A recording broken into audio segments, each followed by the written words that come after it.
Namaskarams and a very good evening. The Fine Arts Society warmly welcomes you to Aanmikothsavam 2023. 3 days of experiencing the divine in many hues. Yesterday, we had an enriching evening of soulful devotional songs rendered by Shri Vittal Bhajan Mandali.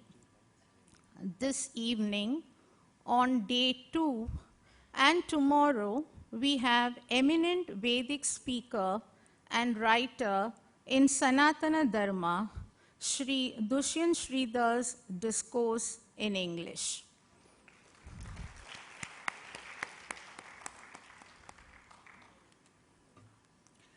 We are also happy to announce that our much-awaited 7-day annual mega festival, Indradhanush Mahotsav, commences on 26 January.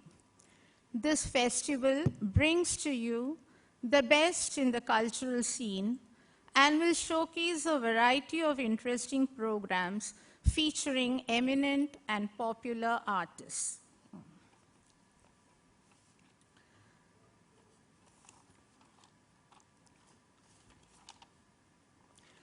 A little about Shri Dushyanth Sridhar before we begin. Shri Dushyanth Sridhar is an Indian film director, writer, and public speaker. He has rendered over 3,500 discourses in 125 cities across 23 countries.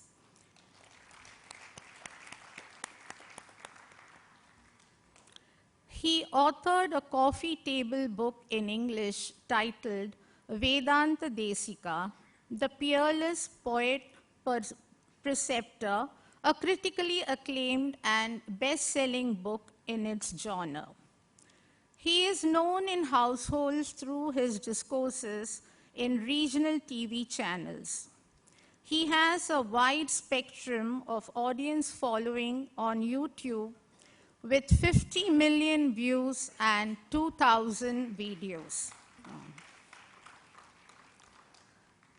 A kind request, please keep your cell phones on the silent mode. Moving on, let us experience a journey of awakening as Shri Dushyanth Sridhar kindles our thoughts and emotions with engrossing mythological tales. Stories brought to life in the Upanyasam style with poetry, music, and philosophy beautifully interwoven into the narration. Before we begin, may I request the President of the Managing Committee, Mrs. Radhika Anantakumar, to kindly come onto the dais to honor Shri Dushyanth Sridhar with a small token of appreciation.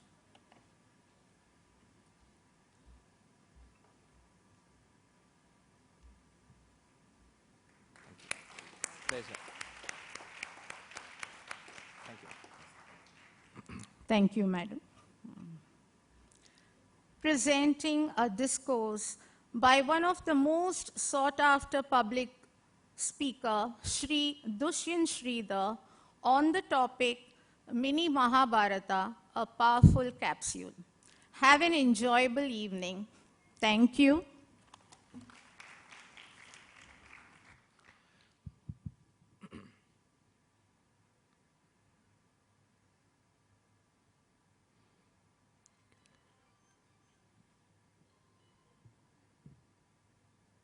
Ramanuja Dayapatram Jnanavairagya Bhushanam Srimadvenkatanathaaryam Vande Vedanta Deshikam Lakshminatha Samarambham Natha Yamuna Madhyamam Asmadacharya Paryantam Vande Guru Paramparam Yo Nityam Achyuta Padambuja Yugmarukma Vyamohata Staditarani Trinayamene अस्मद्गुरोर् भगवतोस्य दयैकसिन्धोः रामानुजस्य चरणौ शरणं प्रपद्ये माता पिता युवतयस्तनया विभूतिः सर्वं यदेव नियमेन मदन्वयानाम् आद्यस्य नः कुलपतेर्वकुलाभिरामं श्रीमत्तदङ्घ्रियुगलं प्रणमामि मूर्धना भूतं सरश्च महदाह्वय भट्टनाथ श्रीभक्तिसार कुलशेखर योगिवाहान् भक्ताङ्घ्रिरेणु परकाल यतीन्द्रमिश्रान् श्रीमत्पराङ्कुशमुनिं प्रणतोऽस्मि नित्यम् नारायणं नमस्कृत्य नरं चैव नरोत्तमं देवीं सरस्वतीं व्यासं ततो जयम् उदीरयेत् व्यासं वसिष्ठनप्तारं शक्तेः पौत्रम् अकल्मषं पराशरात्मजं वन्दे शुकतातं तपोनिधिं व्यासाय विष्णुरूपाय व्यासरूपाय विष्णवे नमो वै ब्रह्मनिधये वासिष्ठाय नमो नमः अचतुर्वदनोर्ब्रह्मा द्विबाहुरपरो हरिः अफाललोचनः शम्भुः भगवान् बादरायणः नमः पन्नगनद्धाय वैकुण्ठवशवर्तिने श्रुतिसिन्धुसुधोत्पाद मन्धराय गरुत्मते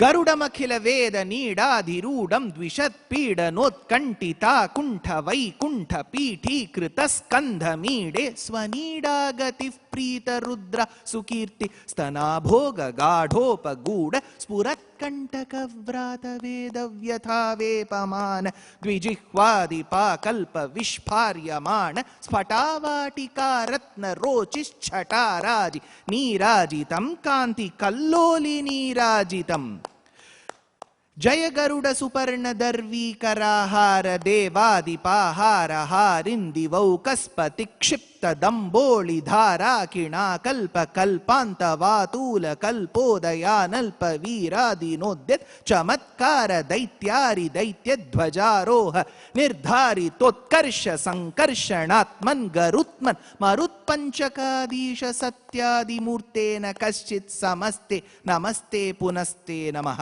नम इदमजहत्स पर्याय पर्याय निर्यात पक्षानिलास्फालनोद्वेल पातोति वीति चपेटा हतागाध पाताल भांकार संक्रुद्ध नागेन्द्र पीडा श्रृणी भाव भास्वन्न खश्रेण ये चंड तुंडाय नृत्य भुजंग ब्रुवे वज्रिणे दंष्ट्रया तुभ्यमध्यात्म विद्या विधेय विधेय भवद्दास्यमापादयेतादयेताश्च मे मनुरनुगत पक्षि वक्त्र स्फुरत्तारकस्तावकश्चित्रभानु प्रियाशेखरस्त्रायतां नस्त्रिवर्गापवर्ग स्वरूप परव्योमधामन्वलद्वेषि दर्प ज्वलद्वालखिल्य प्रतिज्ञावतीर्ण स्थिरां तत्त्वबुद्धिं परां भक्तिदेनुं जगन्मूल कंदे Mukunde Mahanand दोग्ध्रीं अहीनाम् अहीनाम् अहीनान्तक.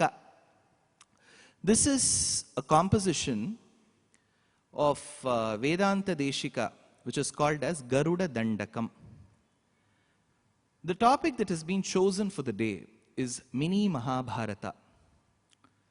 Some of you may be wondering what Garuda has to do with Mini Mahabharata.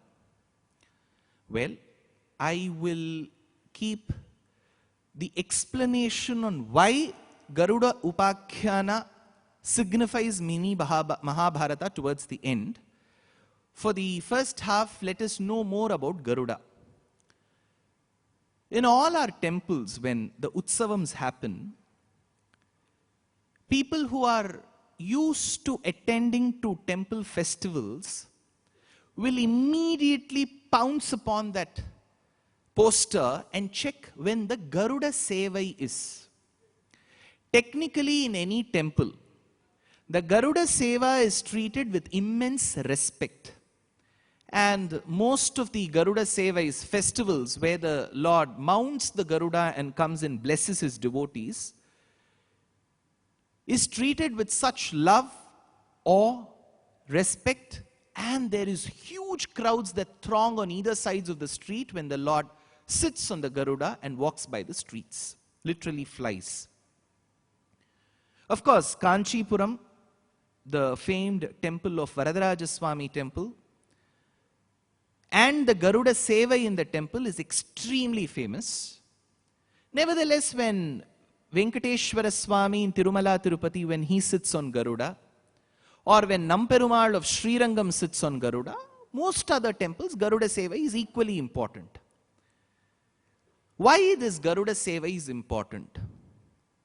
There is one shloka that I will be dealing with tomorrow in the Ayodhya Kandam. Yascharamam na pashyetu, yancharamo na pashyati is the shlokam in Ayodhya Kandam. Now let's deal with why this glimpse of Garuda and the Lord seated on Garuda is important. It is just about 2 minutes of explanation. It may seem a bit cryptic. I will try making it as engaging as possible. Post the 2 minutes, we will get into the narration. So what I essentially request is, if you pay attention for the next 2 minutes, it will be useful for the both of us. So in the Vedas, we have 4 sections. We have Brahmanam, Aranyakam, Samhita, and the Upanishads. So every Veda will have these 4 divisions. The first 3 parts, Brahmanam, Aranyakam, and Samhita, constitute the portion called as Karma Kandam. It talks about the various samskaras and the karmas associated with a person who is the karta to perform. So it's called Karma Kandam. The last of the portion of every Veda, be it Rig, Yajuhu, Sama or Atharvanam, the last part of each of these Vedas is referred to as Upanishad. Since this portion is the Antima Bhagam of the Vedam, it is called Vedantam. So Vedanta is also called Upanishad, which is also called Jnana Kandam. So Brahmanam, Aranyakam, Samhita. I'm sure if I have to give a very, very mundane example, the Dhokla in Ghatkopar, I remember, what is that Khandoi, what is that store which is super famous? So you get these layered dhoklas there. So you have one layer, then there'll be a chutney. So imagine there are 4 layers in the dhokla. The first 3 layers is Karma Kandam. The last Upanishad Bhagam is Jnana Kandam. Surely when you think of Vedanta from next time onwards, you'll remember the dhokla. So the last part is called Vedantam or Jnana Kandam. Jnana Kandam or the Vedantic portion is that which delineates about how one should meditate upon the Paramatma. So it essentially talks about Parabrahmam or Paramatma, which is the last portion. Now invert it. Then what will happen? Vedanta will go to the top. Brahmanam, Aranyakam, Samhita will come to the bottom. So Jnana Kandam will go to the top. Karma Kandam will come below. Garuda signifies Karma Kandam. Narayana, who's seated at the top of Garuda, signifies Jnana Kandam. So Jnana Kandam signifies Parabrahmam, where we represent Narayana.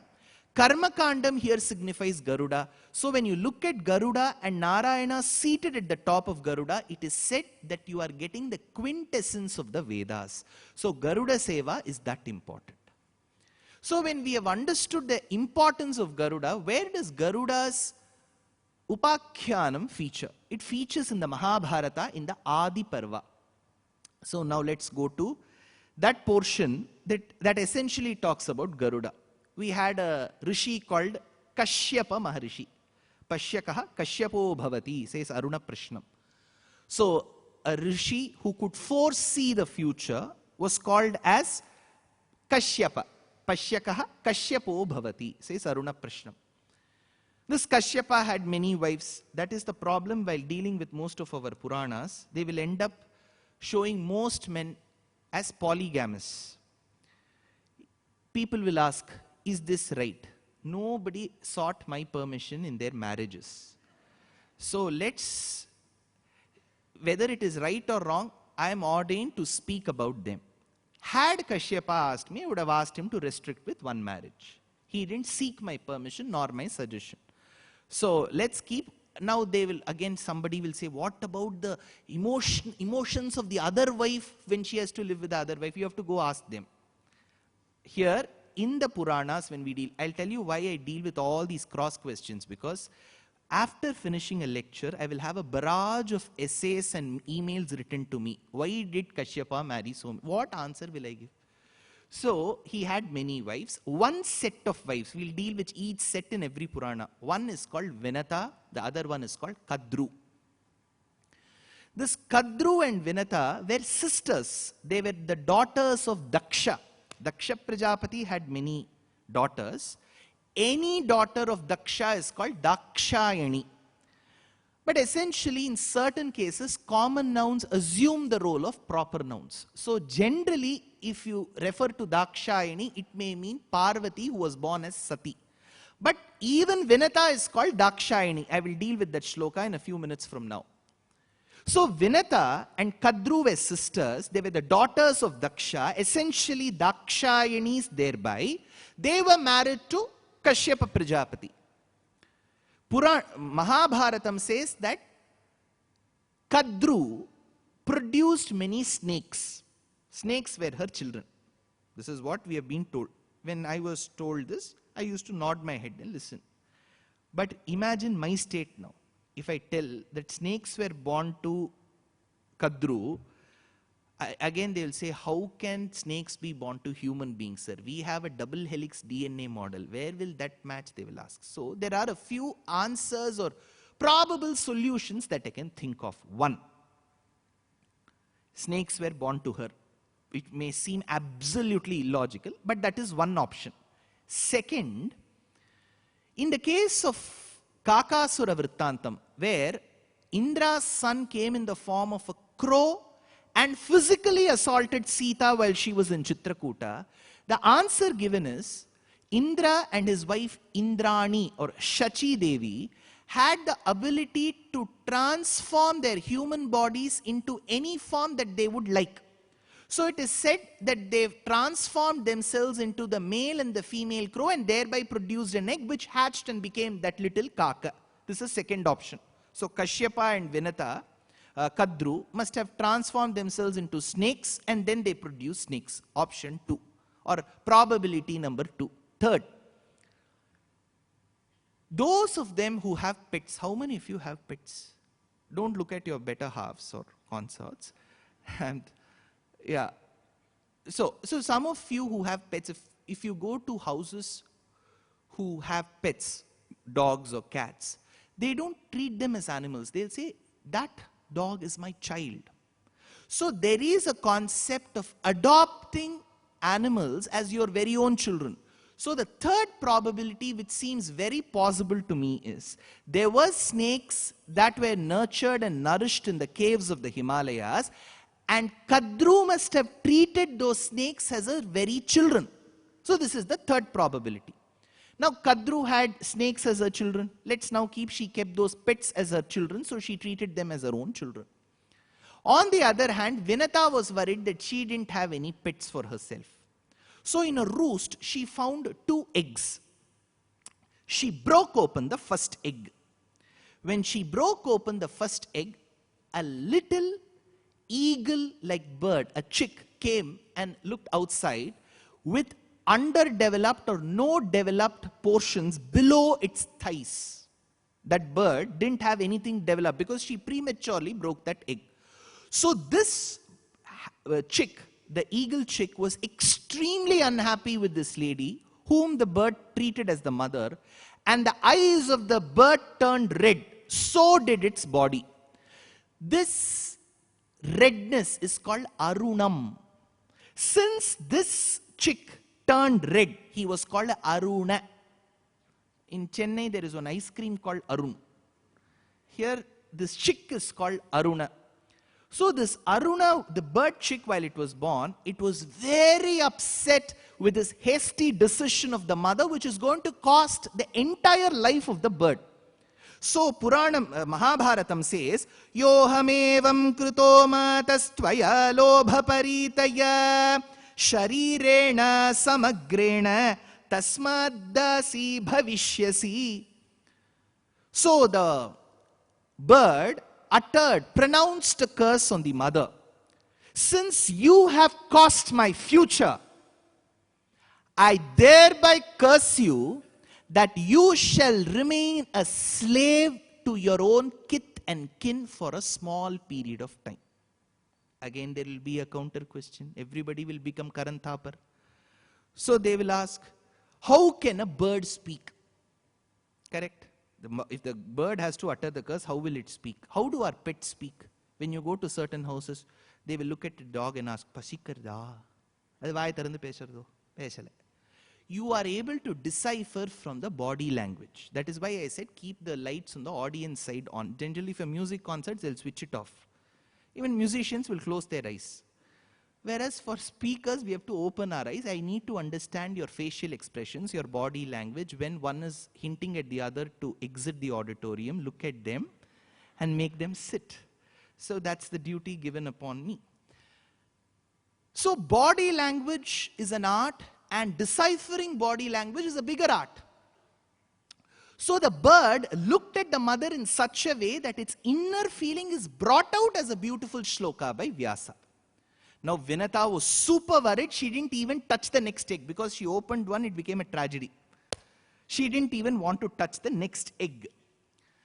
Then after a considerable point in time, then the second egg hatched and came a little chick, the eagle chick, and it looked outside, and this was a fully grown chick, very strong. While it was born itself, it could extend its wings so very well. This chick, like how Daksha's daughter is called Dakshayani, Vinata's son is called Vainateya. So Vainateya means the son of Vinata. That is why Tyagaraja says, Vinata Suta Rara. In Prahlada Bhakti Vijayam, he says, Vinata Suta Rara. This Vainateya, Vinata's son. Since Vinata's son Garuda carries the Lord atop him, that Vainateya over a period of time became Vaira Mudi in Melakote Tirunarayanapuram. And this Vinata Sutta is invoked by Andal, even by the account given by the historians. She belonged to somewhere between the 5th and the 8th century AD, CE. She says in Nachiyar Tirumozhi, it's a conversation between two women. One asks the other, did you see that boy who goes behind the cows and the calves? Patti meindador kareru baladevar korkul kandrai ittirittu vilayadi inge poda kandire. So she asks, did you see that boy who captivates the minds and the hearts of the people by the way he lets the cows and the calves graze? To which the other lady says, I do not know if I have seen that person whom you are hinting at, but I have seen another person. This lady asks, whom did you see? Mela pinkil veyil kappan vinadai siruvan siragennum Mela pinkil varuvane vrindavanate kandome. Mela pinkil veyil kappan. I saw one boy. I do not know whether it is the same boy whom you are asking for, O you lady. I did see one boy while he was seated in the scorching rays of the sun, not to see him further tanned, which means he is dark. He should not get tanned even further.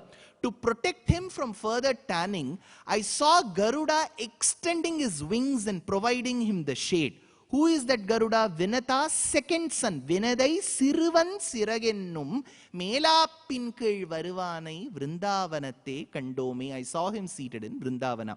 So Garuda is referred to as Vainateya, or the younger son of Vinata, Vinadai Siruvan or Vainateya. Now, this Kadru and Vinata, though they were sisters, now they had turned into co-wives. Kalatra means wife. Sakalatra, co-wife. Sakalatri, co-wife. Sakalati, you say in Tamil, right? So the Sakalatri or Sakalati comes from Sakalatri, co-wife. Now, Kadru wanted to somehow make Vinata her maid, a slave to her. So she hatched a plan. What was the plan? While both of them had taken clothes to the nearby lake to get the clothes washed, they saw a horse go by. See, I'm talking about the region at the foothills of the Himalayas, extending from the Karakoram, Kashmiram, Ladakh, Himachal Pradesh, Uttarakhand, some parts of Uttar Pradesh, large parts of Nepal, lower part of Tibet, extending to Sikkim, Bhutan, Arunachal Pradesh, and some parts of Myanmar. That is our Himalayan range. We divide them into 3 levels: Himadri, Himachal, and Shivaliks. So this region is extremely important for us when we deal in the Puranas and the Itihasas. So they saw a white horse. Why is horse important? Because horses were nurtured and nourished in the upper parts of Afghanistan and the lower parts of Pakistan. So if you look at the upper parts of Pakistan and some parts of Jalalabad in Afghanistan, that region was called Kekeya Desham. And the kings who used to engage in the business of nurturing and nourishing horses were called Ashwapati. Kaikeyi's father was called Ashwapati. In Satyavan Savitri's Charitram, Savitri's father was called Ashwapati. Ashwapati, Ashwanam Pati, the one who is always the leader of the horses. So this Ashwa, that region was very famous for horses. Certain languages do not possess certain letters. For example, let's take Kannada, let's take Marathi. It may not have the Tamil letter La. Similarly, the Persian language does not have the letter Shwa. So Shwa is replaced with Fa. So Ashwa became Afgha. That's why you have that region called Afghanistan. Coming down in the Sindh region, where Karachi is, we have that region also famous for horses. So horses are referred to as Saindhavam in Sanskritam. So these two regions very, very important for horses. When we are dealing with the Himalayas, Kadru and Vinata, they were taking their clothes to be washed. They saw a white horse gallop and move from one corner to the other. The horse was pristine white with white tail. Kadru wanted to hatch a plan. She asked Vinata, Vinata, did you see that white horse with a black tail? Vinata said, no, it was a white horse with a white tail. Immediately Kadru said, I'm sure the horse, we are going to see it again tomorrow. If it is a white tail, I will become your servant. If it is a black tail, then you need to become my servant. Deal. That night, Kadru visited the cave where the snakes were being nourished. She hinted at all these black-hued snakes to go and cover each of the hair strands in the white tail of the horse. These snakes somehow refused. They said, we will not engage in such things. We should not give the username password of asking questions to somebody else and then say it is my right. It is not right. Then they will remove me from that place. But Kadru got angry. I have been giving you all the remnants of the yagam. What are the remnants? Flesh. For yagam, in certain yagams, they will use animals. Remember this. We will also be trolled on social media because in one of the interviews I was asked, was Rama a non-vegetarian or a vegetarian? I said he was a non-vegetarian. Now some people got angry because they have assumed he will eat only at Chedda stores. What can I do? Ramayanam says he was a non-vegetarian. Now immediately our fact check committee will come with shlokas. They said, no, see, to Kaushalya and Dasharatha while leaving Ayodhya, he says, I will not eat meat. See, if he was a vegetarian, why will he say, I will not eat meat? Only if you are a non-vegetarian, you will say, I will not eat for 14 years. Correct? See, if I have not been smoking, will I make a resolution on January 1st, from today onwards I will not smoke? I have never been smoking, why will I make that? So simple Tarka Shastram. Second, he does promise his father and mother that he will not consume meat for 14 years. But if you go towards the end of Ayodhya Kandam, there is one place where an antelope is hunted and it is barbecued outside the hermitage. Now they will immediately say, you are saying Maryada Purushottam Ram, ye kya hai sir, wo chupke ka rahe hain. No, for Graha Pravesham there was a vidhi for Kshatriyas that you have to give antelope as the prasadam. And as prasadam, if you consume, then it is not treated as consumption of non-vegetarian food. So this is the rule mentioned by Trayambaka Makhin in his commentary called Dharmakutam. So if we look at only Googlacharya and interpret Ramayana, we are bound to fail. I'll give you one example. On Ekadashi, what is strictly prohibited? Rice. But this rule is only for us. Remember, consumption of rice is prohibited on Ekadashi days for us. But if you offer that to the Lord need not undergo Ekadashi. He has no Ekadashi Vratam. So if you go inside the temple and incidentally they give you some prasadam of puliyodare or rice, within the temple premises, if you consume that rice, your Ekadashi Vratam will not be affected. But you should consume only little. So same is the case here. Now, these remnants of the yagam were flesh. So Kadru used to bring and throw at these snakes and she used to nourish them. They all became healthy. Now she said, when I am asking you and commanding you to go behind that horse called Uchchaishravas and cover every strand of hair in its tail, you are refusing to do. So she cursed. Now initially, the first bird which was treated as a son of Vinata cursed the mother. Now the mother is cursing the sons.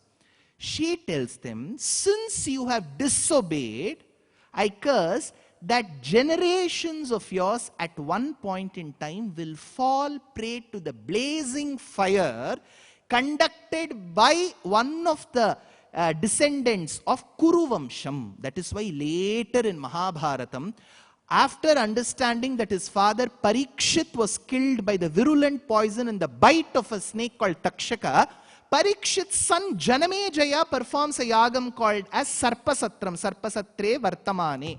So this mother's curse also fructified, but at a later stage. So she says, Sarpasatre Vartamane Pavakova Pradhakshyati Janamejayasya Rajarishehe Pandaveyasya Dhimataha. Now, after having said so, these sons now thought, even before receiving the curse number 2, let us go and cover those strands. So all these snakes, dark hued snakes, overnight went and covered each strand of the hair in the white tail of Uchchaishravas. Next morning, when Kadru and Vinata had gone to the lakeside, they observed the white horse with a black tail. Vinata was very innocent, gullible. So she thought, I did not observe it well. Okay, as per our rule, I will become your dasi. So Vinata became a dasi to the co-wife, who was essentially her sister. Since she became a dasi, see, every sentence of what I say now is extremely important when I deal with mini Mahabharata between 7:45 and 8 p.m. today. So you remember these points. It should not become like engineering semester, because in engineering semester, after you study those courses and give that exam, you can comfortably forget. Then you can go to the next semester. So we have produced wonderful engineers this way, and there is one Brihaspati in Tamil Nadu who asks, which engineering college Rama went to and constructed the Setu? Had Rama gone to an engineering college, he could have not constructed the Setu. He doesn't know. So, now coming to the point here, since Vinata became a slave, Kadru said, even your sons have to be my slaves. Thereby, Garuda became the slave. Now what happened? There should be one more person who should become the slave. Who is he? Aruna. What happened to Arun, sir? What happened to Arun? Aruna had got one job under Surya Devata. He became the charioteer for Surya. That is why even before the sun, which is yellowish in the morning, you see a tinge of red in the morning. It is called Arunodayam. Even before you see the Rathi, you see the Sarathi. Even before you see Surya, you see Aruna. Aruna got job as a charioteer with Surya. So he went on to a different jurisdiction. So Kadru's rule could not apply to him. It applied only to Garuda. Now that said, these snakes who were the pets and the children of Kadru used to command Garuda, take us to one island, says Mahabharatam. And Garuda, poor Garuda, he had to observe all these commands, and he used to take all these snakes from one island to the other.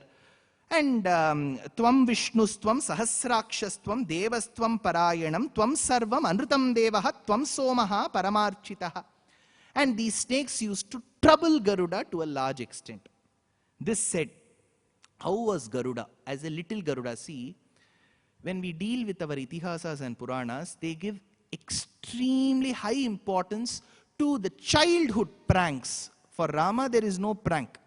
For Krishna Avataram, every stage, every day of his becomes a beautiful chronicle. There is one mention by Vedanta Deshika who says what Garuda used to do. Kshunna kshoni dharani kshubita chatura kuparatim yad garunti trutyanta rasarani sthaputita vibudhasthanaka nikshipeyuhu patala brahma saudhavadi vihita mudha vartananyasmadartihi brahmandasyantaraale brihati khagapater arbaka kriditani. Arbakaha, the little Garuda, used to play the bowling game, it seems, with what? With the stars. So he used to hit the sun, which used to go and hit on the stars. What it essentially means is Garuda was extremely notorious and naughty in his childhood. So we have to imagine a mini Garuda. That said, one day this Garuda went and told his father, I'm extremely hungry, I'm not getting food. Milk is being sold for 85 rupees. No boat is coming. What will I do? That is when the father said, what is your diet? He won't have chunda, undiyo, none of this. He needs to have proper food. He was a huge bird. By then he had become a huge bird. So the father said, why don't you go to the coastal regions and check if you get some food? So Garuda flew from the Himalayan foothills to the coastal region of Bharatadeshan, the eastern coast, the Bay of Bengal coast. So you have the Odisha coastline, Andhra's coastline, Tamil Nadu's coastline. So he must have come to this coastline. There he saw a habitat, a Kuruchi, where many Nishadas were living. So they were the fishermen who had thrived. Now what he did was his Garuda, he just plucked two of them and consumed. Two human beings. He consumed. While he was consuming them, he had a burning sensation in the throat. He wondered, what is wrong? I'm not even having upma. Only when you have upma, for many of them, they will have burning sensation. It is not even upma. I do upma well by the grace of Yogambal Sundar. So my upma is good. What is so wrong with this, he thought, and he puked them out, even before cutting them or digesting them. It happened to be a Brahmana who was reciting a Vedic mantra that had caused that burning sensation, and that Brahmana was married to a lady of the Nishada Jati. So he ejected both of them out. So that is why there is an interesting shloka by Vedanta Deshika. He says, Asrik vyaptairasrigbhir darupashamatrisha shatani shatadamshtra koti lotat karoti vikatakatakatara ghoravatara bindhyat sardham pulindya sapadi parihrita brahmaka jihvagare udvelat billapalli nigarana karana parana karanamnaha. Look at the words, parana. I spoke about Ekadashi 7 minutes 20 seconds back. You remember? On the day of Dwadashi, if in case you have observed Ekadashi, which is the day, on the day of Dwadashi, the first meal of the day is proper lunch. It is called Paranai. In Sanskritam, it is called Parana. So you will have Kadi, Murkorambu, you will have Shundaka, and then you will have gooseberry. What is Shundaka in English? Sundaka. Ayurveda. Whatever they said, that is the answer.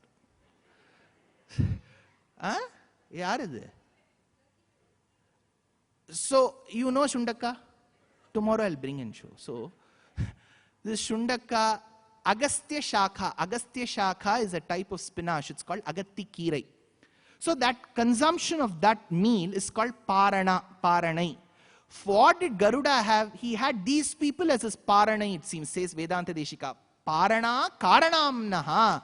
So he was very hungry. His father advised him to go to the coast of Bharatadesham. While he consumed the couple, he ejected them out, stating that they should survive, I should not kill them. From there, where did he fly? This is where you have to observe very carefully. This is what Mahabharatam states.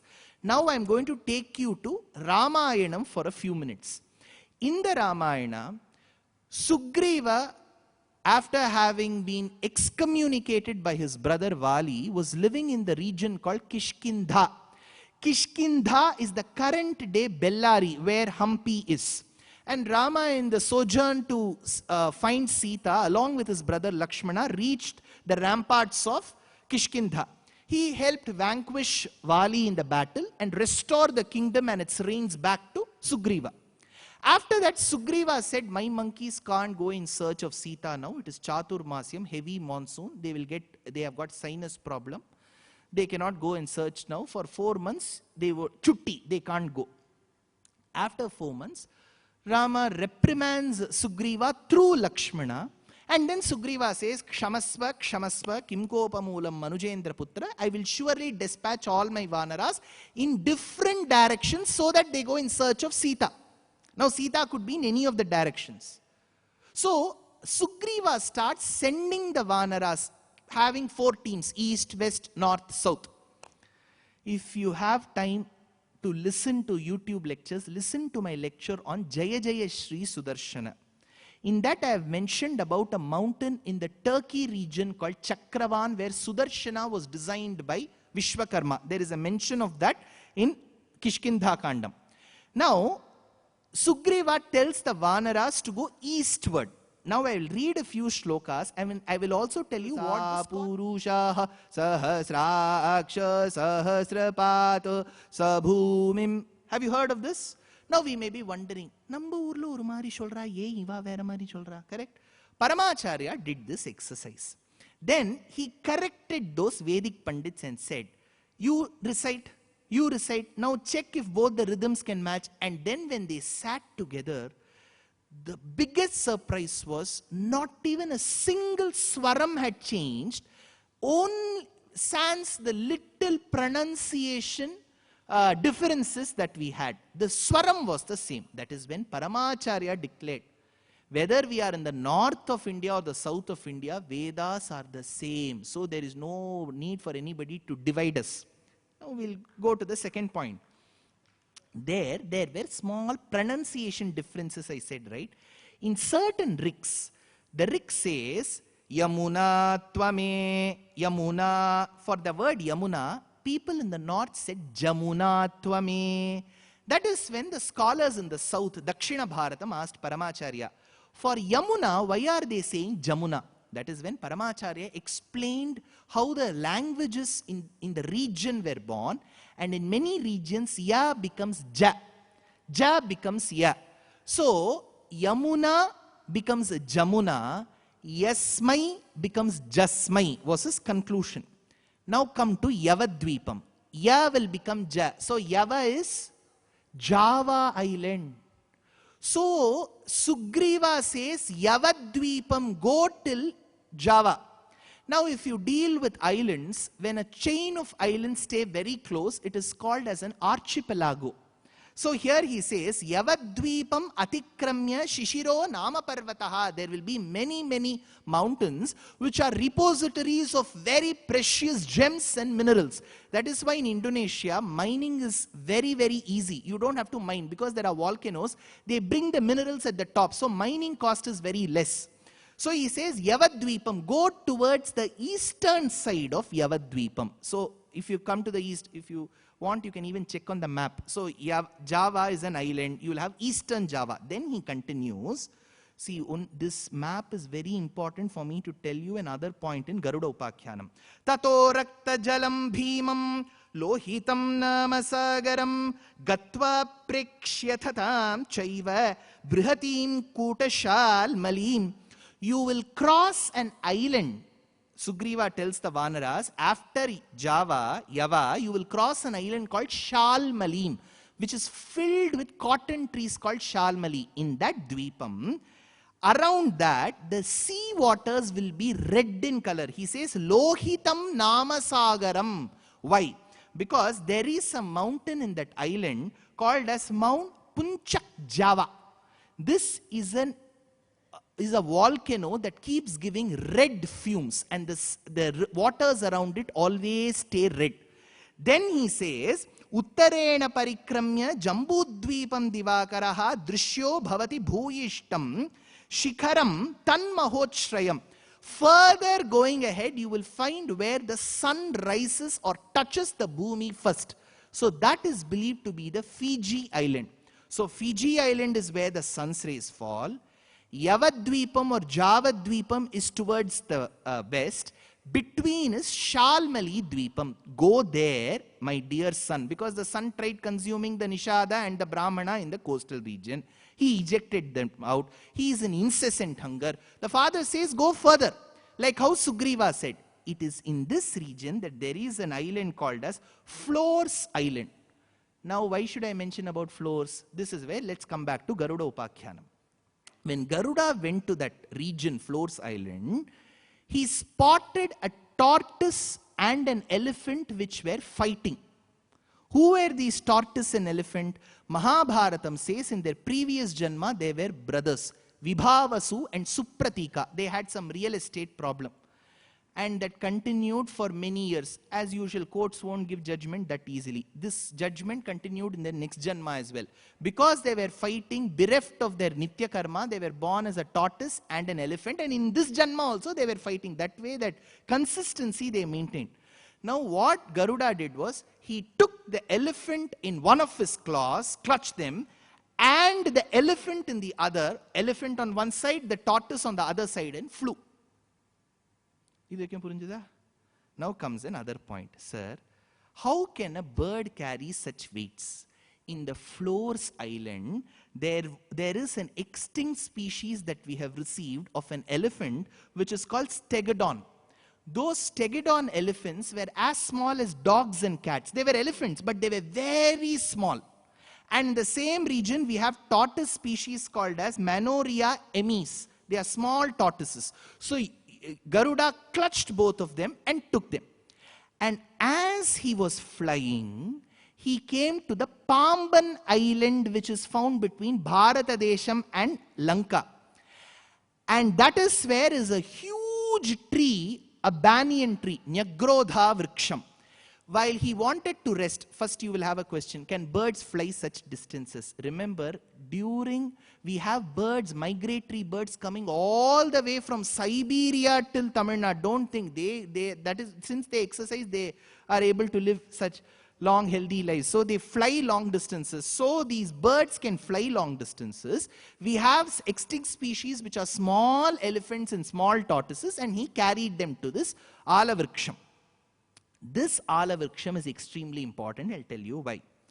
In Ramayanam, so tomorrow I'm sure you will carry a book and a pen. Today you must have forgotten, it's okay. In Ramayanam, when Ravana understands the beauty of Sita, a lady he has missed in his life, from the description given to him by his sister Shurpanakha. See, Rama's valor is described by the person who escaped Rama's wrath in Janasthana called Akampana. Sita's beauty is described by Shurpanakha. Now Ravana, in order to seek Sita, to get Sita, he seeks his uncle's help. Who is his uncle? Maricha. Who is Maricha? If you remember in Balakandam, Rama wanted to protect the yaga of Vishwamitra. He killed Subahu and he did not kill Maricha. He drove him away. That is why Tirunal says, Dinakaran vayatilakam divyagadhi suta savana vanarachita subahu mukhavadam. Subahu mukhavadam. He doesn't say Maricha vadam. He says Maricha was driven with the astra shot by Rama many yojanas away. So this Maricha, who was shot at Bihar, came and fell in the Pamban Island. The way he fell, he became a sannyasi. Because in Tamil there is a saying, Adi vodai vodavara madri, annan tambi kuda vodava matar. So when Rama hit him hard, he became a sannyasi. Now Ravana is coming and seeking Maricha's help. The moment Ravana said, I need to vanquish Rama in the battle, Maricha fell from his seat. He said, see, at the age of 12, he hit me. You see what is my state. Now he is along with Sita. Yasyasa Janakatmaja. With Janaka's daughter he is married to. So his power will be multifold. Don't even venture. That is when Ravana reprimanded him and said, I have been feeding you all these years and you are doing this against me. Like how Kadru told those snakes. That is when Maricha said, because you have pointed out the help rendered to me, I will do as you have said. But Ravana, I warn you, like how I will die at the hands of Rama today, so will you die tomorrow. And he went as a deer from Pamban Island to Nashik in Maharashtra to captivate the eyes of Sita.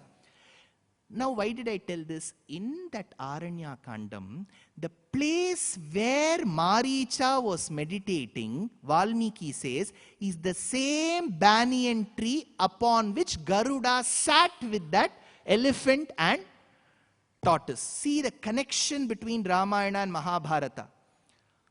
Now, when Garuda sat for some rest, because he's carrying one elephant, he has to carry. See, at times, when you give children too many mangoes, they won't know how to eat because they've got both their hands filled. Same is the case with Garuda. He has to keep them at one place because those, see, the tortoise and the elephant, very interesting. They were oblivious of the fact that they were carried by Garuda. They were still fighting. I told you, right, they're very consistent in what they were doing. So they were oblivious of the fact that they were hunted upon and they'll be consumed in a few minutes from then on. So Garuda sat on the branch of that Nyagrodha Vriksham. When he sat on that Nyagrodha Vriksham, that branch, unable to bear the weight of Garuda, who was also carrying the elephant and the tortoise, broke away from the trunk. When the branch was about to have a grand fall, Garuda with his eyes, generally when we look into reports, we say, he looked at the report with hawk's eye, eagle's eye. Then imagine what really eagle's eyes would be. So when Garuda looked at that branch, he immediately caught that branch between his beaks, the mandibles. Why? Because that branch had many small Lilliput-like people performing yogasana downwards. They were referred to as Valakilyas. Now you may wonder, who are these Valakilyas? A few minutes back I told you, between the eastern Java island and the Fiji, in the Flores island you had small elephants and tortoises, right? They were human species who did not grow. They were referred to as Homo floresiensis. We have fossils of them, short human beings, like Lilliputs or hobbits. So they used to do tapas downwards. That is why in yoga, if you learn, there is an asana called Valakilyasana. You have to do it reverse. So these Valakilyas, many of them were hanging downwards from that branch of the tree and were meditating. The moment Garuda saw that branch break and thereby it may end up causing death to so many people, he immediately clutched to that branch between his beaks and flew. Now, when he was flying further northwards, the rishis who were meditating, imagine you're downwards, you're meditating, suddenly they felt fresh air on their faces. They opened their eyes, they were in a flight. They looked up, they looked down. Downwards was one tortoise, one elephant. Upwards there was one bird. Then they realized that this person was no ordinary person. Why? There is one charitram to this as well. Mahabharata is a cluster. These Valakilyas, short people, were so short that they had to carry a palasha stick, a stick which is used for the performing a yagam. They were too small and palasha stick is only this much. 5 of them carried this stick. Looking at them cross a small puddle, Indra, who was seated on an Airavata, mocked at them. You Valakilyas, look at your heights. I'm sure your pituitary glands need to be tested, he said. That time these rishis thought, to bring your arrogance down will come somebody who's blessed by us. And then they realized that this bird was the one who will vanquish the arrogance of Indra. Since this bird could carry heavy objects, heavy in Sanskritam is guru.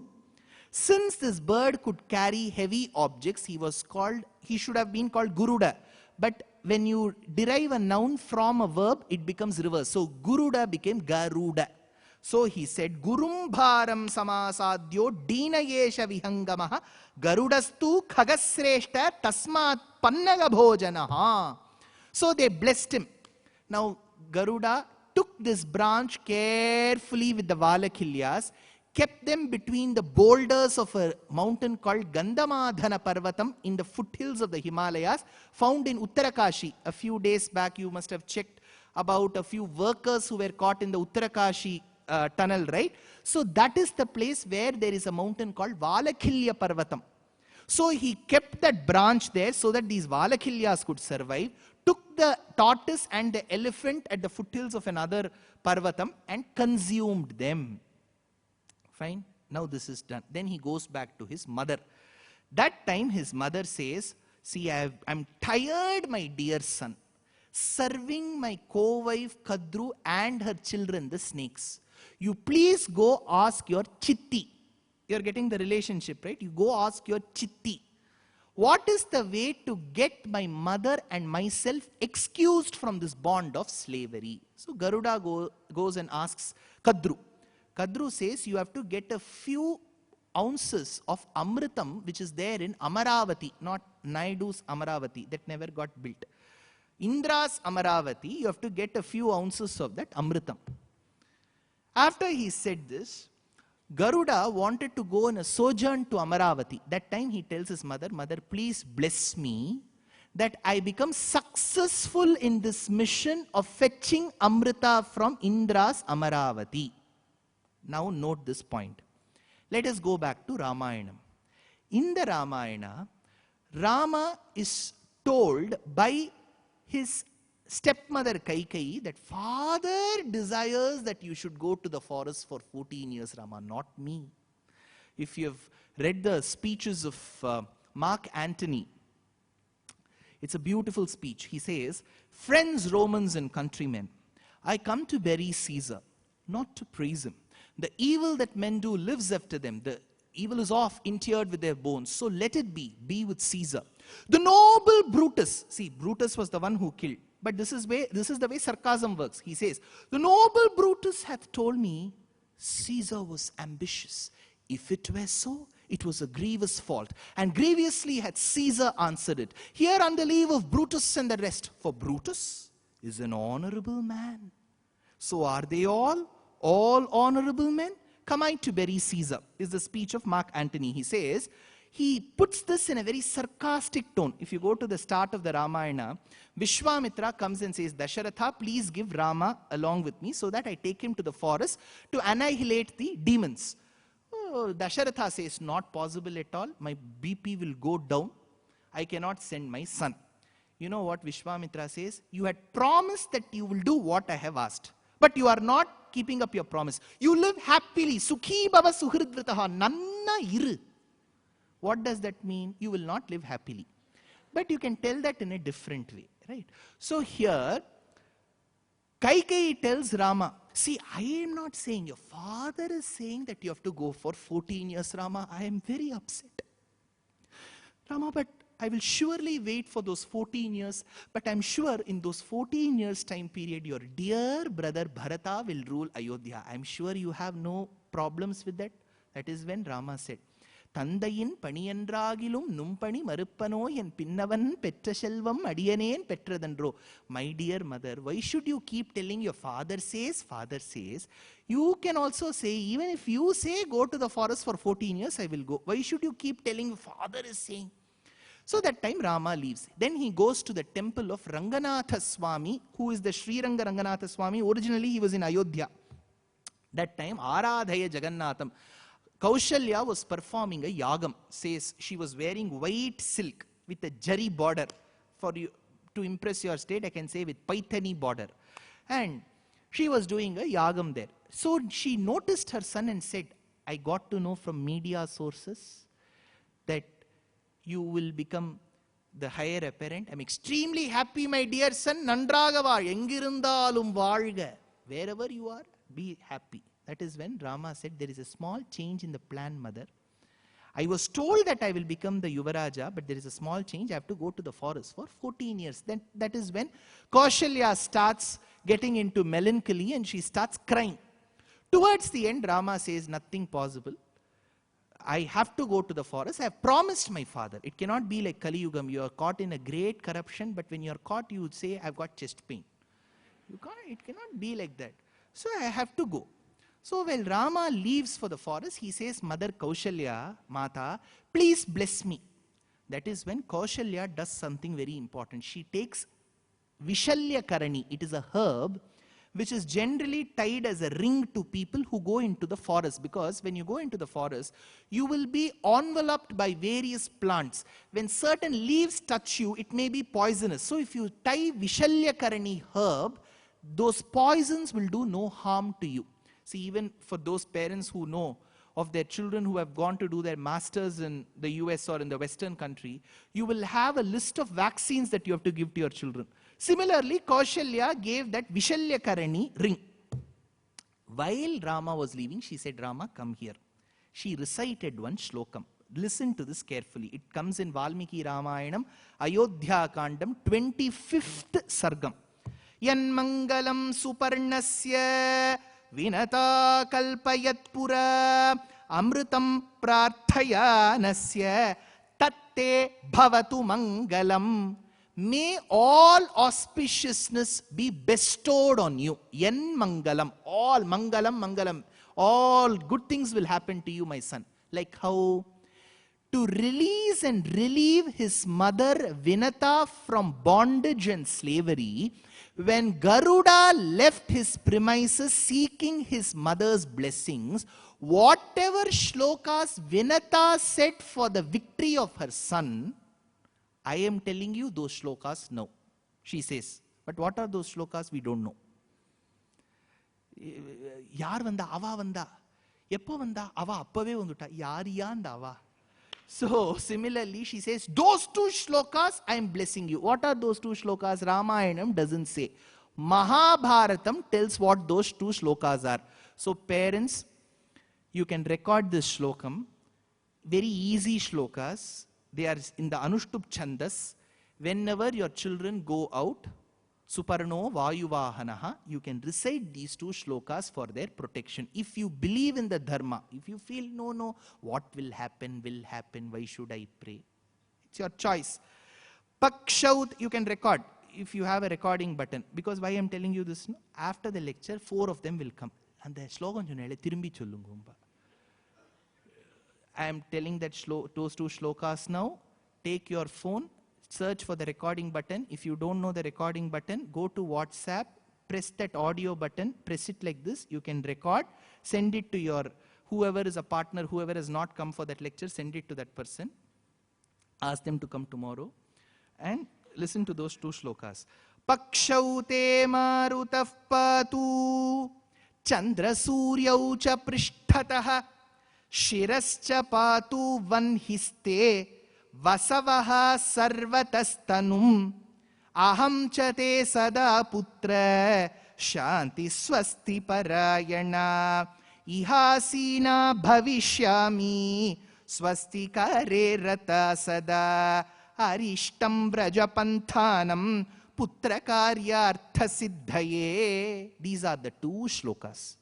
So these two shlokas are told by Vinata to Garuda, let your wings be protected by Maruts, let them protect your wings. Let Chandra and Surya protect your backside.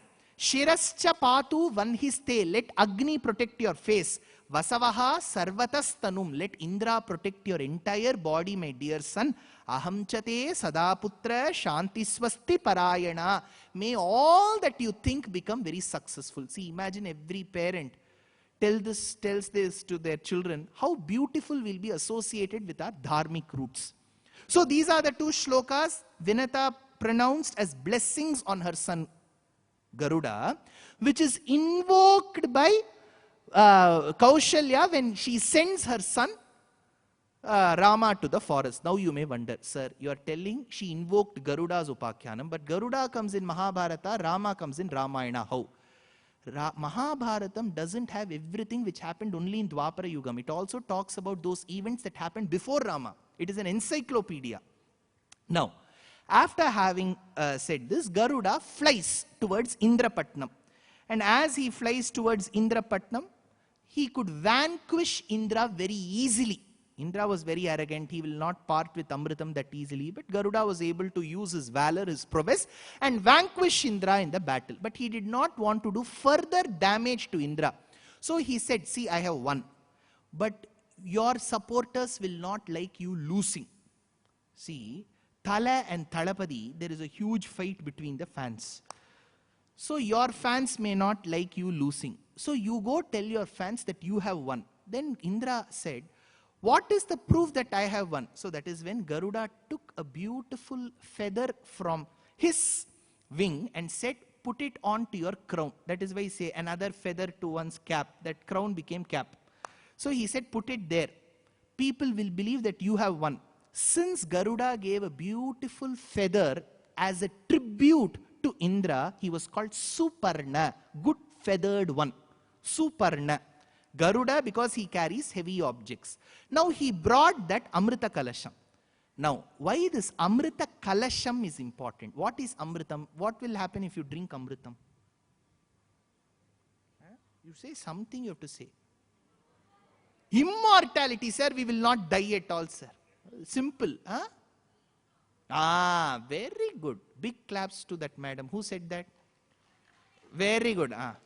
So she said, I borrowed from your lecture. That is okay. My paper is like Vyapam leak. There is no concoction for immortality. Remember, if you are born, you have to die. However great you are. Only the lifespan may vary.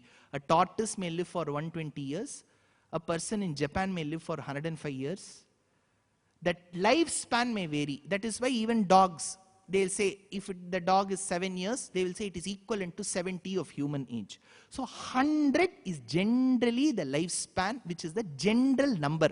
That is why when they bless, they say, Shatamanam bhavati shataya purusha shatendriyaha. So shata, 100. That scale may vary. Dogs may live for 10, elephants may live for 20, and so on and so forth. So there is no concoction to immortality. Then why do they say Amritam means immortality? Because Ayurveda Shastram says Amritam is generally consumed by those people who want to look young. See, some people don't like them being called mommy, mama, akka. I have tried this many times. If I say mommy, no, don't call me. Don't call me mommy. Call me my name. Call me Lata. Okay, I will call Lata. Then outsider will say, you are an upanyasaka, you don't even have respect towards that mommy. I said, don't call her mommy. I already had a earful. See, we always want to stay young. But we may want, but our body ages. And surely we have to die. We don't know when. That is the biggest blessing that we have. We do not know when. Imagine we had been told one death date. We will not be seated in fine arts. I will be counting. We do not know when. Uncertainty is the certainty of life. No Deva can escape death. Because Shastram says, Vedanta says, if you are born, you have to die. Rather it insists, what is born will die. That is why Shastram says, what is born is your material body. So that will perish. What is unborn is your Jivatma that will never die. So this concoction called Amritam, which is referred to in Ayurveda Shastram, was consumed so that one could showcase themselves as a young person. It will bring some longevity. Instead of 60, by having Glimipride plus Metformin combination, you can go till 75. If you are in 75, you will go till 90. That's all. But one day you have to call the Purohita and keep him ready. மாமா சொல்லி வச்சிருக்கேன், ஏதாவது ஆயிடுச்சுன்னா இங்களே வந்து பார்த்துக்கும். என் பிள்ளை கிட்ட உங்க நம்பர் இல்லை. So, coming back to Amritam, she wanted Amritam. Kadru wanted Amritam. So she said, Garuda fetch Amritam from Indralokam. So Garuda went and brought that Amrita Kalasham along with him. There is a Kalasham means a pot. Amritam within it. You know what? See, what is the biggest prasadam, famous prasadam of Ambalappuzhai? Endana prasadam? Payasam. Sir, you don't know that. Payasam alle. Pinne Tirupulani. Tirupulani is also payasam. Don't think only Ambalappuzha makes payasam. Tirupulani also, payasam is a prasadam. Only thing they will use aval. Alagar Kovil. What is a prasadam? There is a nice channel, Puliyodarai Travels or something, they describe. Dosai. Tirupati? Enna sir idu? Engalukkeva Tirupati's laddu. Remember, in all our inscriptions of Tirupati, there is no mention of laddu. It is vadai. Nadayalagu Srirangam, Kodayalagu Kanchipuram, Vadayalagu Tirumala Tirupati. But why vadai is not famous? Because you need a toolkit to consume that vadai. You need one vadai to break the other vadai. But it is very tasty. So vadai is of Tirumala Tirupati. Tell me some other prasadam. Where prasadam is? Kanchipuram, idli, sir. Idli. There you have to use a lot of pepper in it. So these are all the various prasadams. You know what is the prasadam for Varahamurti? It is called Korai Kilangu. For Garuda, it is called Amrita Kalasham. There is one prasadam called Amrita Kalasham. Shanti's Kitchen.blogspot has given that recipe. Go check in the internet. So you have to use moong dal, jaggery, and then make small korakattai like things. It is called Amrita Kalasham. Garuda brought that Amrita Kalasham. Once you enter Srirangam, towards your left you will find Amrita Kalasha Garuda Sannidhi. Garuda brought that Amrita Kalasham. But Indra laid one condition. He said, Garuda, you have taken this Amrita Kalasham, but you have to keep it and go. You should not distribute. Garuda said, fair deal. You have given your Amrita Kalasham, I will keep it there. So he told Kadru, Mata, I brought that Amrita Kalasham. Immediately she signed that bond and said, from today onwards, Vinata and you, her son, you are all free. Then Garuda said, I will call your sons now, who are the snakes. Let them come and consume. That is when Kadru said, if my sons are coming, they should take bath. They have not had bath for many days. Last bath they had was last year. So let them take bath and come. By the time they took bath and came, Garuda placed that Amrita Kalasham on Darbha grass. Darbha is Kusha grass. As it dries, it becomes sharp. So he placed that Amrita Kalasham there and went. Before the snakes were coming, Indra took that Kalasham and went. When that Kalasham tumbled, a few drops of that Amritam fell on that Darbha grass. So the snakes thought, the Amrita Kalasham is gone, might as well lick those sharp Darbha grass. So Vyasa says, while licking, that grass tore their tongues into two. So now a small section of the reptiles, not essentially snakes, because they consumed that Amritam, some of the reptiles, let's take even the lizards, have the ability to grow their tails even when they are cut. So it is said that it could be attributed to that Amritam that is there in their DNA. Now you may be wondering, sir, will that affect the DNA? I will give you an example. I gave lecture in the house of one of my very good friends. They are Chettiyars in Tamil Nadu. I'm still very close to that family. The head of the family, the lady and the man died a few years back. How? He went to a dentist. I'm telling you what they told. You can check on the news articles also. He had to go for a dental procedure and an anesthesia was given. The moment the anesthesia was given, he died because one strand of the Chettiyar communities are allergic to a component in the anesthesia. So if we wonder that why should such traits be carried in the DNA, that is why we insist on letting the Gotram be known. So there are certain traits that are being carried. So here, he carried that Amrita Kalasham, gave, the snakes consumed, licked and went. There is something that happened in between. Have you heard of this Naduvila Konjam Pakkam Kaanam? I'll tell you that Kaanam portion. When Garuda was carrying that Amrita Kalasham, he saw someone extremely beautiful. If I tell this line, you will understand. So elegant. So beautiful. Just looking like a...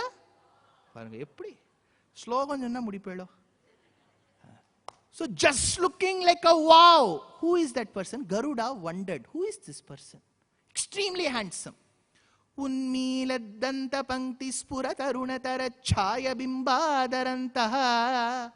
When that person smiled, it looked as if Some of the stars that were glistening bright in the constellation were plucked out of their axes and regions and put into a row up and down, and that is how his teeth glistened. Unmile danta panktihi spura tarunatara chaya bimbadarantaha.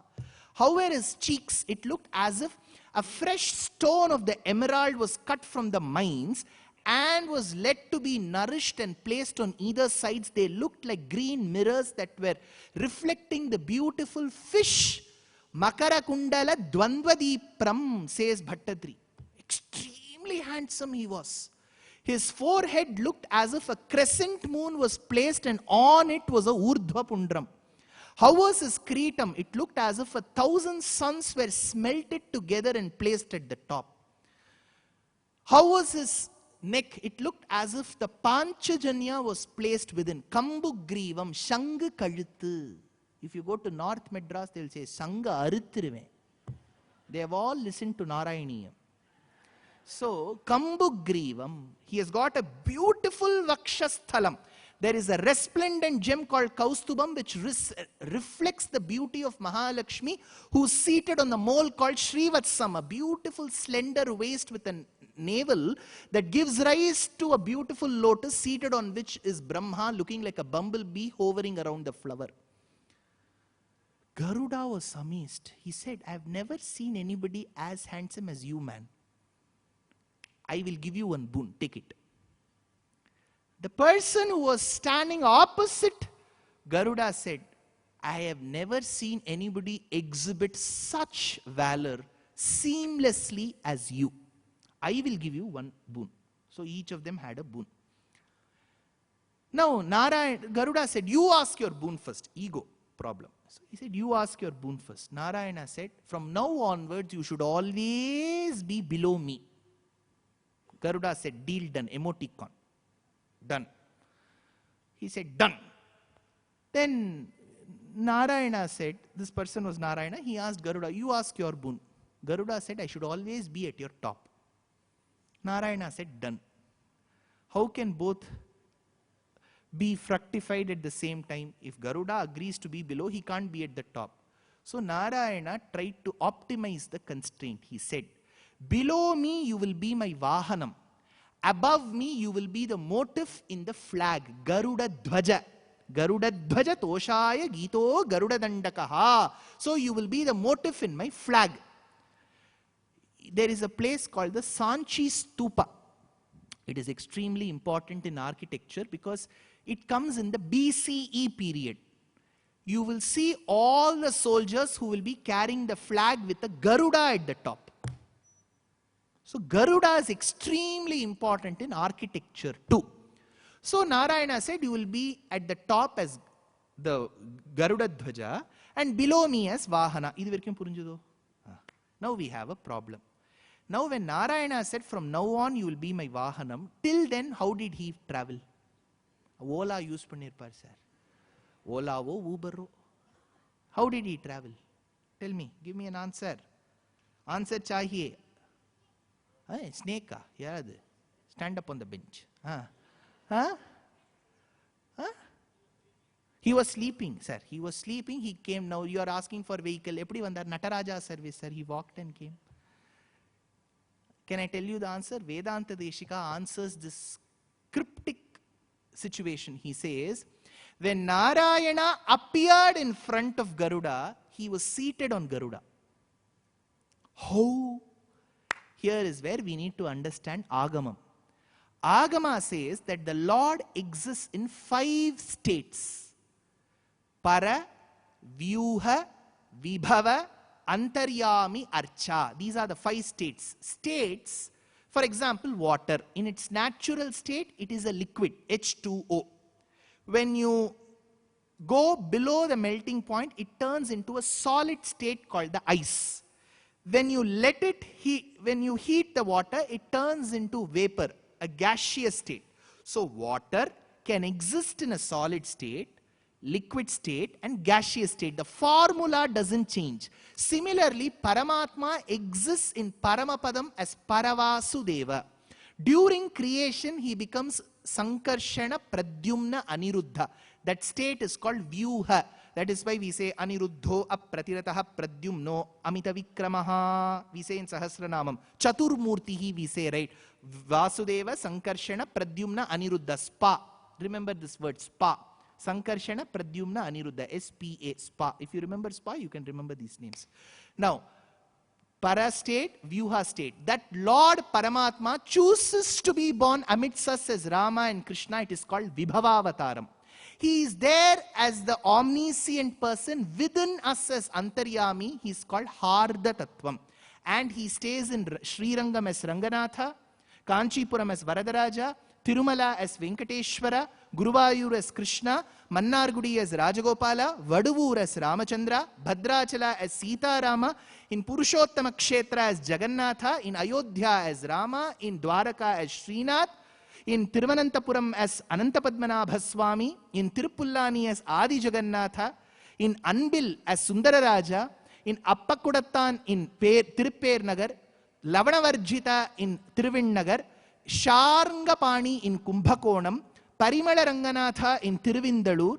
So all these forms of the Lord are called Archavataram. So there are 5 states. Para, Vyuha, Vibhava, Antaryami, Archa. 5 states.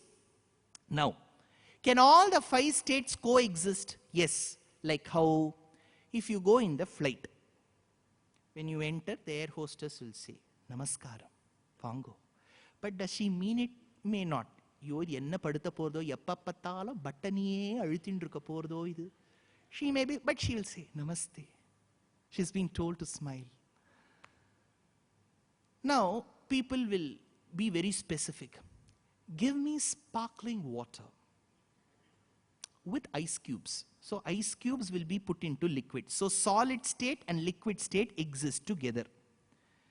If you go for a facial, first after cleansing and cleaning the pores, then they will put steam to that face. So the steam will come from water. Liquid and gaseous state exist together. Correct? So solid liquid exists. Liquid gaseous coexist. Para, Vyuha, Vibhava, Antaryami, Archa, can they coexist? Yes. When the Lord chose to be born as Rama, which is Vibhavavataram, he worshipped Ranganatha, who is Archavataram. So Vibhavavataram worships Archavataram. The same case, when the Lord chose to be born as Krishna, he worshipped Krishna of Guruvayur in the Archa state. So Vibhava and Archa can coexist. Similarly, in Krishnavataram, if you remember, in Bhagavatam you must have heard, when the Brahmana had lost his children, Krishna took Arjuna and the Brahmana to Vaikuntham and brought the children back. It is called Santana Gopalam in a place called as Tripunithura in Kerala. Minnum pala tara ratnangal cherthulla ponnum kiritamum pala deshe nannayalangari chidum dilagavum purnatra ishvara kanangenam mallika banande kaitala mevina villilaga kambilallalegum Chillinagagalum nasika bhangiyum purnatra ishvara kanangenam. In Santana Gopala Charitram, that Purnatrayeshwara coexisted with Krishnavataram. Similarly, even Garuda has 5 states. Para, Vyuha, Vibhava, Antaryami, Archa. While he is there in Paramapadam with Vaikunthanatha, he is Paraswarupa Garuda. When he was born as a little chick to Vinata, he became the Vibhava Garuda. So this Vibhava Garuda was seeing Narayana seated on Para Garuda. So 2 forms can coexist. Now, let us get back. The Lord said, okay, I will grant you this. And then he came back to his mother. His mother was relieved from slavery. Sir, how is this mini Mahabharata? Why did Vyasa, whose primary motive and vision is to delineate and elucidate the charitram of the Pandavas and the sons of Dhritarashtra called Dhartarashtras, explain Garuda Charitram. See, when you go to any South Indian temple, now don't think that I'm differentiating, because most of the temples in the south of India are large. When you go to a temple, let's take you go to Madurai Meenakshi, or you go to Tiruvallikeni Parthasarathi. Once you enter the temple, to the right or the left, there will be a small miniature of the temple which is kept. Have you seen that? They will tell you, so that if you see that, you will get to know how many prakaras are there, how many gopurams are there, how many dhvajastambhas are there, how many sannidhis are there. If you go to Meenakshi temple, you have a Mukkuruni Pillayar. You will have a Ayiram Kal Mantapam. If you go to Shri Rangam, you will have a Aryabhattal Vasal. You will have a Ayiram Kal Mandapam, Sesharayar Mandapam, Pillalokacharya Sannidhi, Deshigan Sannidhi, Mettalageshingar, Ranganayaki Tayar, Pattabhiraman Sannidhi, Kodandarama Sannidhi, Vasudevan Sannidhi, Chakratalvar Sannidhi, Ramanuja Sannidhi. To get an idea of the temple, they'll keep a mini temple miniature at the start of the temple. Let's take even a corporate presentation. I have been asked to speak for 30 minutes. I will have 25 slides. What should I do? I should give an executive summary in the first slide. I have to tell the audience, I'm going to take you through these points. Feel free to rest for another 25 minutes. After that, I will wake you up. That is why you give that executive summary. Similarly, Vyasa is going to talk about the Pandavas and the sons of Dhritarashtra called the Dhartarashtras in over 85,000 shlokas.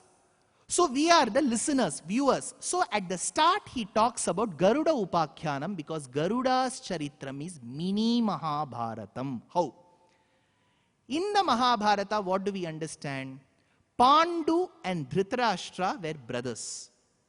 Dhritarashtra was the elder one, Pandu was the younger one. Ideally, Dhritarashtra should have become the Yuvaraja, the heir apparent. But Dhritarashtra was blind at birth.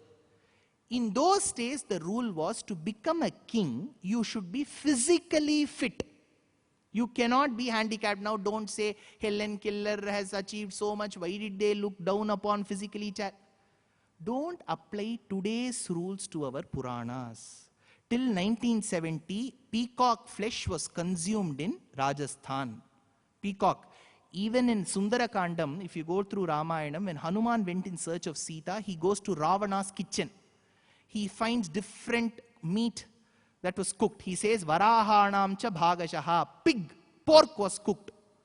Mahishanam cha bhagashaha. Buffalo meat was cooked. Mayuranam cha bhagashaha comes in Sundarakandam. Peacock flesh was cooked. Some porucha kuttu was made out of peacock. Now don't say it is a national bird, we should not consume, it is not violence. Correct. But they ate. That is the point. Similarly, don't apply today's rules then, because today we have separated our functions. To give judgment, we have a judge as a Chief Justice of India, judiciary. To fight, we have army. To administer, we have a minister, a prime minister like person. But in those days, all three functions were combined in one person. The king had to give the judgment, the king had to administer, the king had to go and fight the war. So you needed a physically very strong, mentally very strong, and a judicious person in that reign of that kingdom. Today we have separated. We know that we cannot get all the three in one person. So we have kept judiciary separate, we have kept army separate, administration separate. So they needed a person who was physically fit. So Dhritarashtra was never made a king. Dhritarashtra bore this greed and jealousy in him and nourished that jealousy for a long time. Then his younger brother Pandu was made the king. So this jealousy is there in him. Please understand, that is when Shastram says one particular point. I'm sure there'll be medical practitioners here, there'll be research scholars here. When you harness and develop jealousy and greed for a long time, that will percolate even in your children, says Shastram. Ayurveda does not treat a child which is born as a concoction of the sperm fertilizing the ovum alone. It says, Jatayor Hridayor api, even the mental wavelength of the parents will be reflected in the children.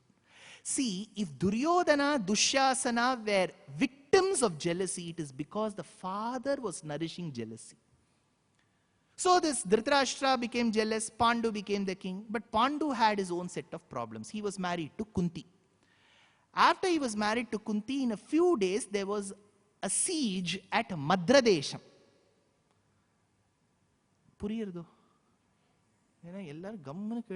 See, there are two conclusions I can derive. Either everything is understandable or nothing is understandable. Okay. So he went to Madradesham. He fought the king there. And in those days, when you lose, when you're about to lose, there is a way that you can come to an alliance. You can give your daughter away in marriage. So this Madra Raja gave his daughter called Madri in marriage to Pandu.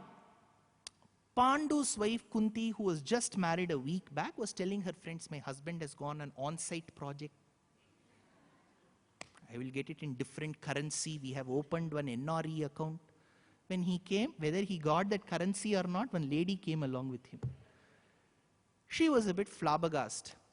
Nevertheless, to celebrate this victory, he took both his wives to the foothills of the Himalayas. That is when he received a shapam from a Muni who was having a relationship with his better half. Since you have separated the both of us while we were in the love making, you too shall die in a similar fashion.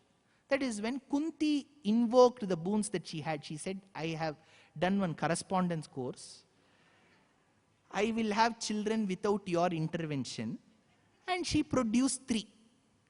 That is when Pandu comes and tells, because Madri told Pandu, see, your first wife alone has children. I won't have children. Ask her to give that mantra. So Pandu goes and recommends to Kunti, and he says, please teach that mantra to Madri. Kunti says, I will teach, but she should use this mantra only once. That is when Madri intelligently invokes the Ashwini Devatas, who are 2 in number. Then she gets Nakula Sahadeva. And in the due process, Pandu dies when he gets into the act of lovemaking with Madri. And so does Madri also go into the blazing fire, and she also attains death. Being a widow, Kunti brings back her 5 children to Hastinapuram. And now Dhritarashtra is made the caretaker king. Even then the rule doesn't change. A blind person can't become. But he becomes a caretaker king, like our OPS. For some time he will become. So for some time he became the king. But he was still nurturing that jealousy and greed on Pandu and his children, the Pandavas. Meanwhile, he had many sons, beginning from Duryodhana, but Duryodhana was younger to Yudhishthira. So in the next generation also, there will be no chance for his son to become the king. What was the only way? To dupe them and cheat them. So they will mix poison with Bhima's food and throw him into the waters.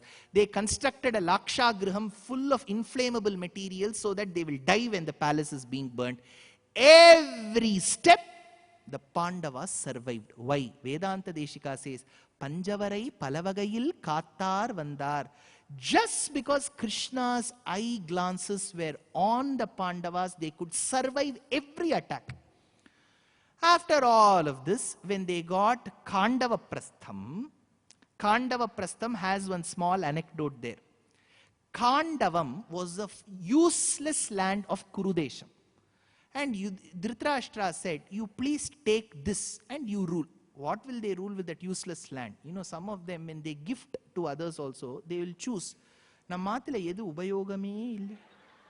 They will wrap it well and give. They will present it very well. If you open it, it will be our own product.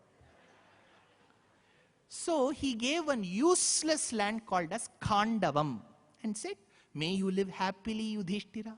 Yudhishthira took that land and came. And these other brothers said, you have brought such useless land. Krishna said, don't worry. Arjuna and I will make the land very fertile. They go. And they end up burning the forest. In that process, one snake called Takshaka gets into the mouth of his mother, because the snake mothers, if they have to protect, they will take the snakes inside. While the astra was shot, it killed the mother and the son flew away a certain distance. That son was called Ashwapala. It comes in the Adi Parva of Mahabharata. This son, the snake's son, escaping from the mother and from Arjuna's wrath, bears that vengeance on Arjuna. Even Arjuna doesn't know that he has made that snake escape. But Shakuni had spies everywhere.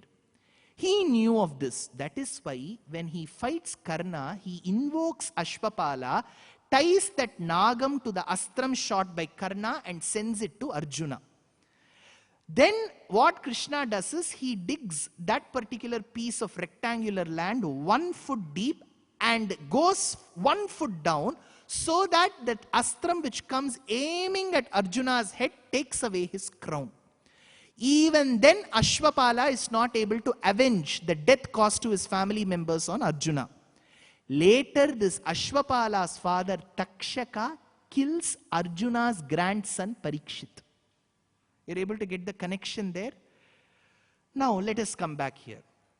In that Khandava Prastham, it was converted to a beautiful land by Indra. Indra was the great politician of those days. Even if he offers 1 kg of rice, he will put his photo at the top.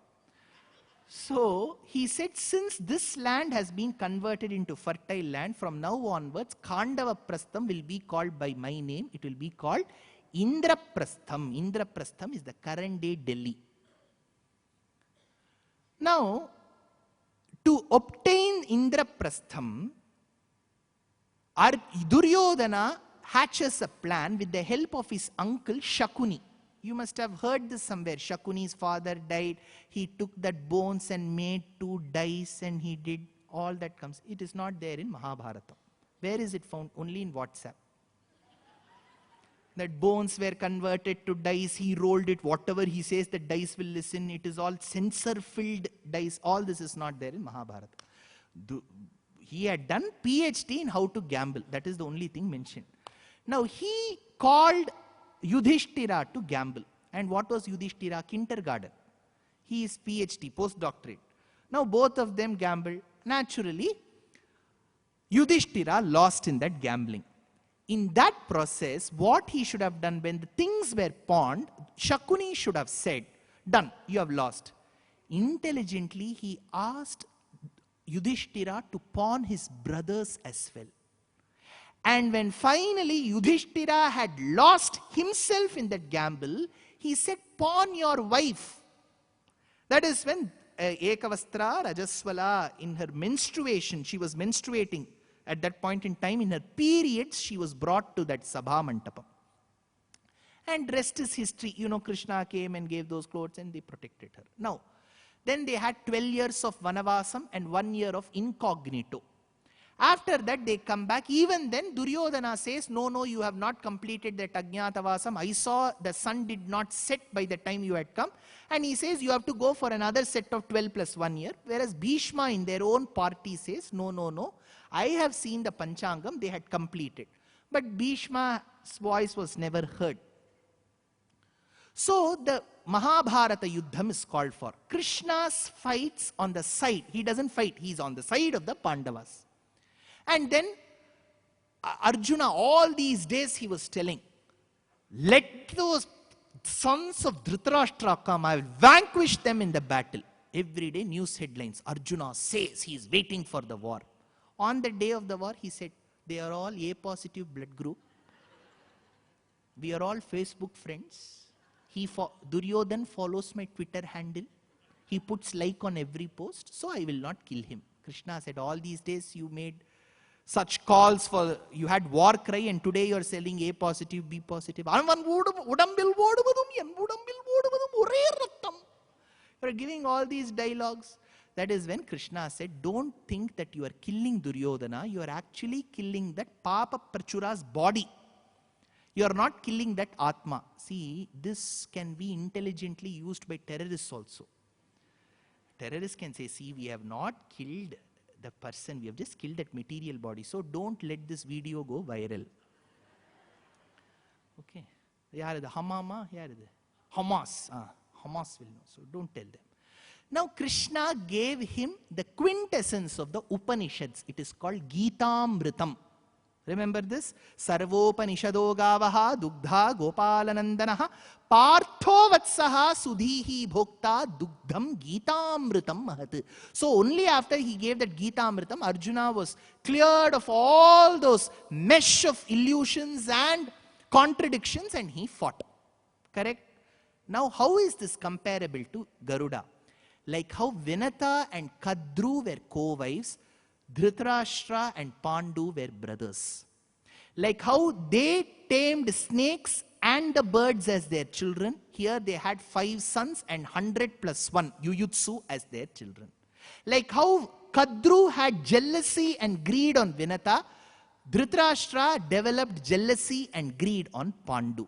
Like how her jealousy and greed percolated to the sons of Vinata named Garuda and Aruna, similarly Dhritarashtra's greed and jealousy percolated to the children of Pandu.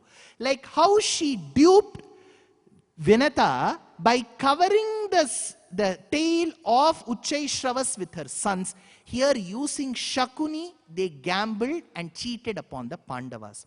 Like how Garuda had to go on an expedition island after island to get himself released from the bondage. Similarly, Pandavas had to do 12 plus 1, 13 years of Vanavasam and Ajnatavasam. Like how there Garuda goes and receives the blessings of Narayana to get the Amrita Kalasham. Arjuna receives the Gita Amritam from Narayana's avatara called Krishna. So this is mini Mahabharatam. There is a comparison, like how you go inside a temple, you get a small miniature, you get a miniature here. So that is why Vyasa has intelligently narrated Garuda Upakhyanam as a mini Mahabharatam. It is a small Mahabharatam. And it has references in the Ramayana too. Now coming back to Garuda, does he find mention in the other portions of Ramayana? Yes. When Rama and his brother, along with the help of Vanaras, reach Lanka Pradesham, when Nagastram was shot at them thrice, the first time Garuda comes and releases them. Gaganachara Kanaka Giri Gari Madhara Nigamamaya Nija Garuda Garuda Nila Lava Galita Vishabadana Sharakadana, says Vedanta Deshika.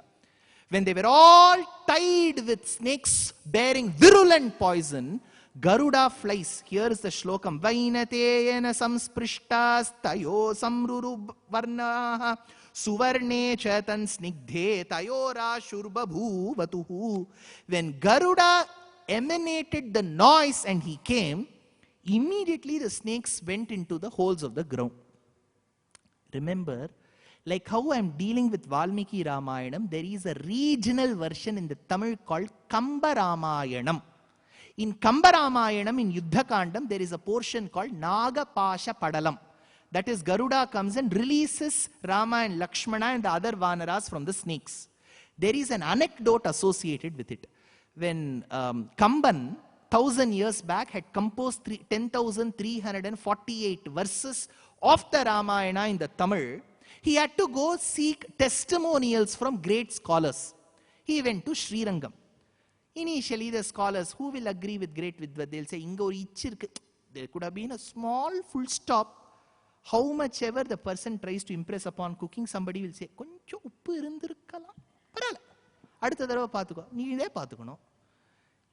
So the Vaishnavas in Srirangam said, Kamban, good work, we agree.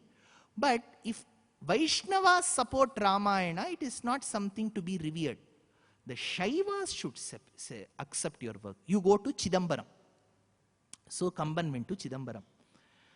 And when he went to Chidambaram, he asked one of the Dikshitars there. Muvayiram Andanargal we call. 3,000 Dikshitar families used to upkeep and maintain the traditions of the Chidambaram temple. He went and inquired with one Dikshitar. Swami, I have brought these manuscripts of Ramayanam. Will you agree? He said, no chance, sir. We are all very busy people. We have got all our appointments full. And what did the Vaishnavas say? The Vaishnavas in Srirangam gave one condition. All the 3,000 Dikshitars should come at one place and agree for your work. This Dikshitar said, see, that condition can never be fulfilled because we 3,000 Dikshitars have never come together at one place. Not possible. Kamban was very sad. He went into the temple of Nataraja. He looked at Nataraja, he looked at Govindaraja. If Chidambaram is a very unique place. If you stand in one place, you can see both Lord Shiva and Vishnu. By the time he was doing Pradakshina, the main temple doors were locked in the night. Then he wanted to get out. Somehow he managed to escape through the small miniature doors within the main door. And as he was walking, he saw a lot of people gather in the outskirts of Chidambaram in a graveyard. He went there, and the Dikshitar whom he had seen in the afternoon said, Kamban, just because you want to come in search of us, you have come to the graveyard as well. That time Kamban asked, are 3,000 people gathered here? He said, yes, incidentally 3,000 of us are here. Why have you gathered? One of my friend Dikshitar friends, his son was bitten by a snake. We believe that there is no medicine to this, and there is no medical practitioner who can give the right herbal concoction to release him from this poison. So we might as well thought, instead of letting him die, we can come and burn him. He said, don't think the child is dead. I will read that portion of Nagapasha Padalam from my Ramayanam. Nothing will happen. Mudimel nimirundu mugul yeriyai kayyan mugil மேல் நிமிர்ந்து ஒளியான் அடிமேல் விழுந்து மணியாமல் நின்ற நிலை உண்ணி உண்ணி அழிவான் கொடிமேல் இருந்து இவ்வுலகு ஏழொரு ஏழு தொழ நின்ற கோளுமிளனாய் படிமேல் எழுந்து வருவான் விரைந்து பலகால் நினைந்து பணிவான்.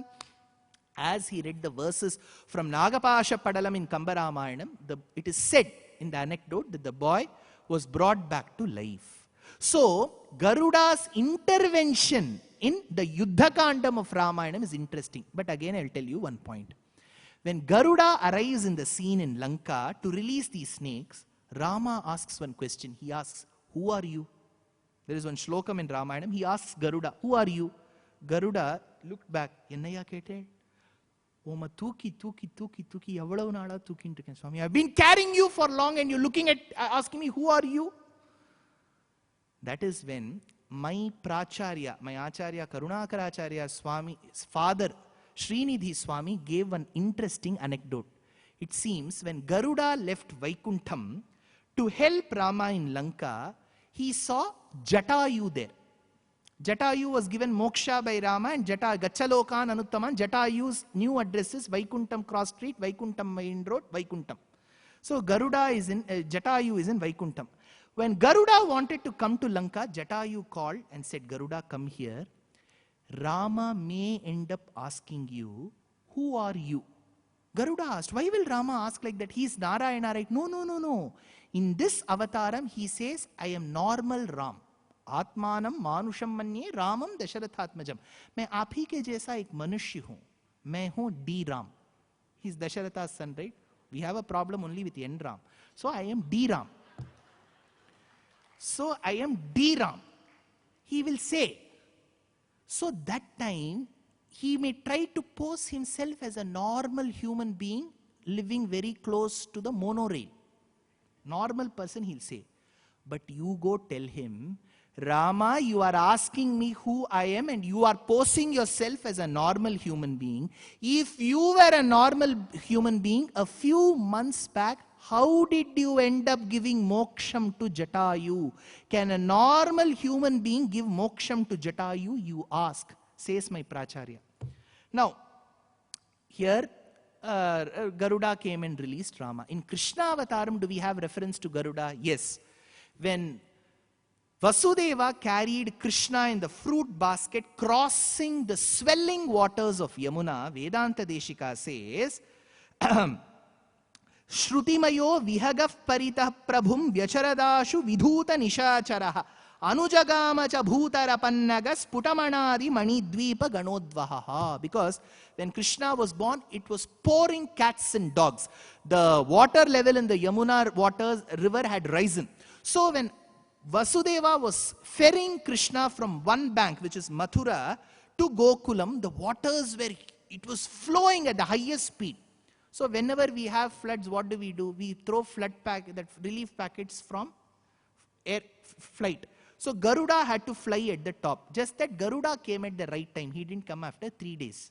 So Garuda came at the top and he was directing how with his sound, Shrutimayo Pannagaha, because he's Veda Swarupi with a Vedic sound, and his eyesight, he was guiding Vasudeva and Adisesha to Gokulam, it seems. Later, in Kaliya Nartanam portion, when Krishna dances on Kaliya and says, Kaliya, don't stay in Mathura, It is an important place where people live.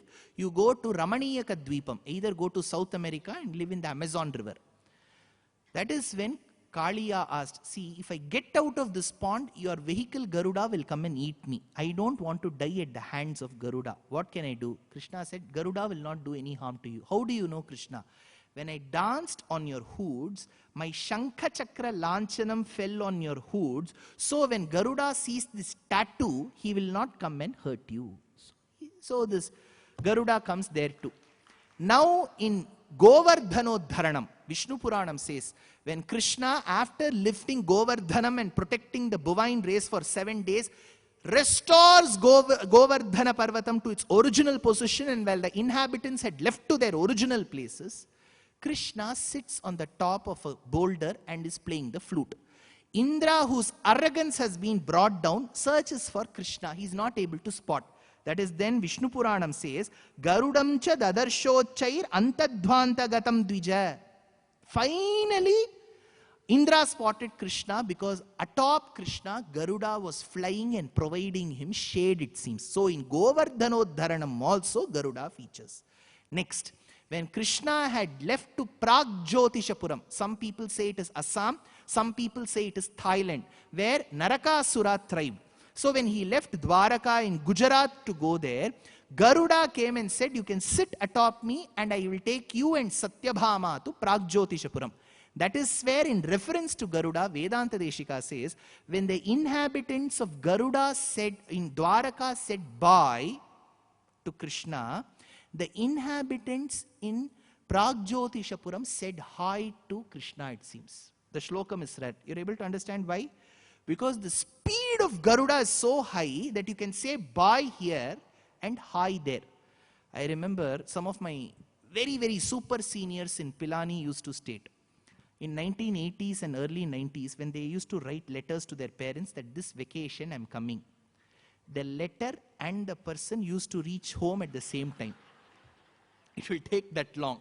Here it didn't take that long. So people used to say hi and bye at the same time, says Vedanta Deshika. So Garuda comes there.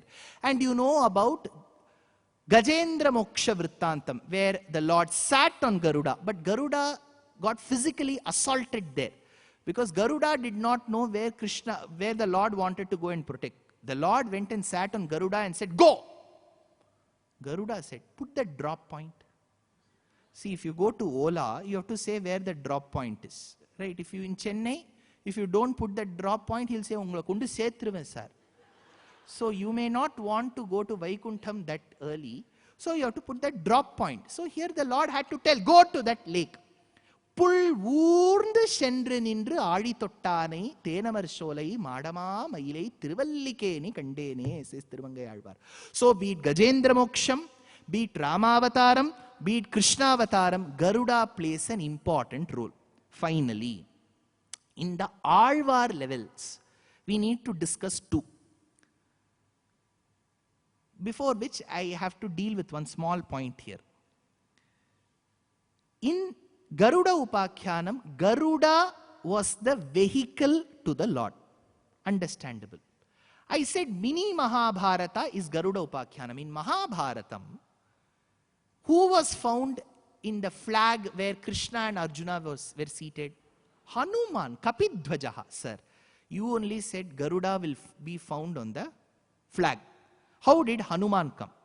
If you look at any typical iconography in the Vaishnava theology, you will have the Urdhvam, Chakram, Shankam, Garuda and Anjaneya Swami. Garuda is called Periya Tiruvadi.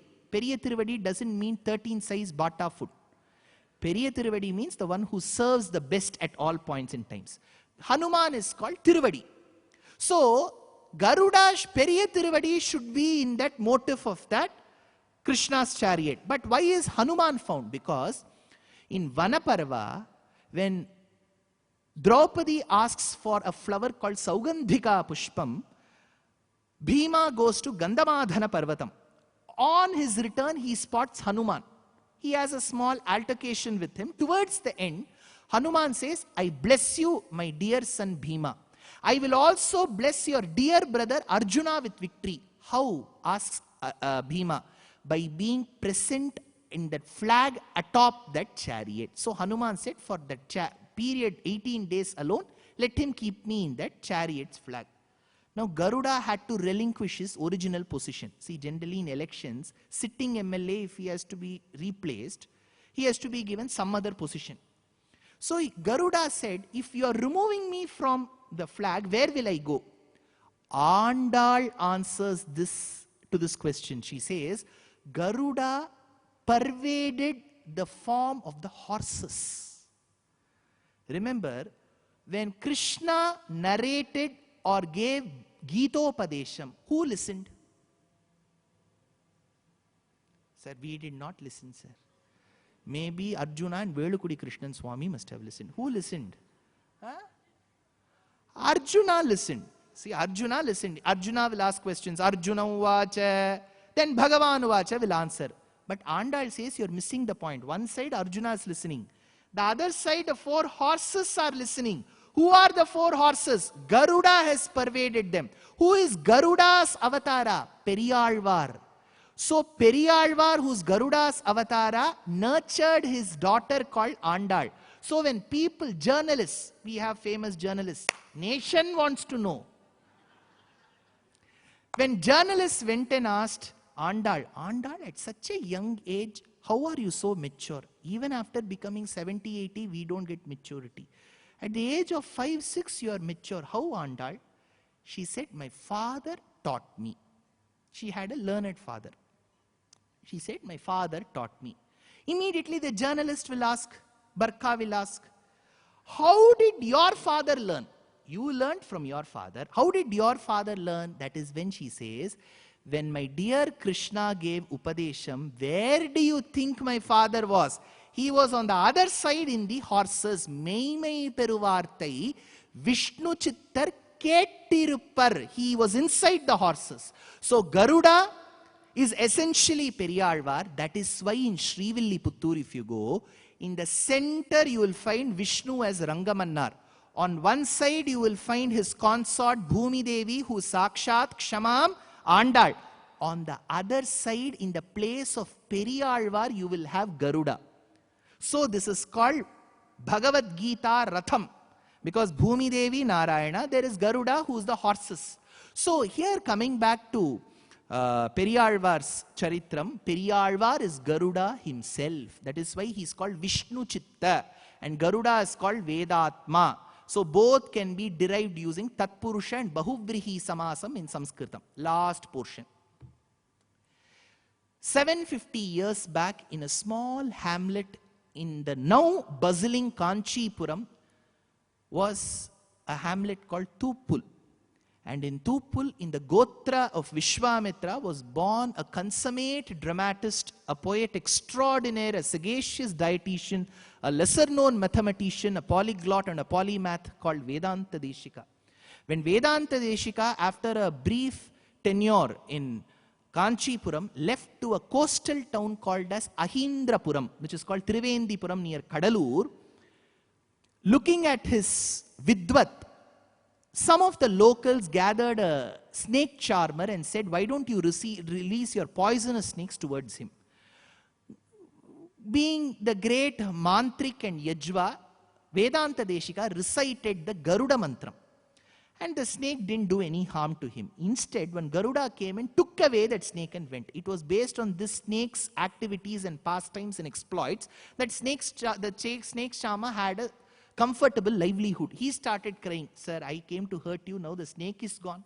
Please ask that Garuda to bring that snake back. That is when Vedanta Deshika recited a Dandakam called as Garuda Dandakam, which I recited at about 6:15 today. You remember?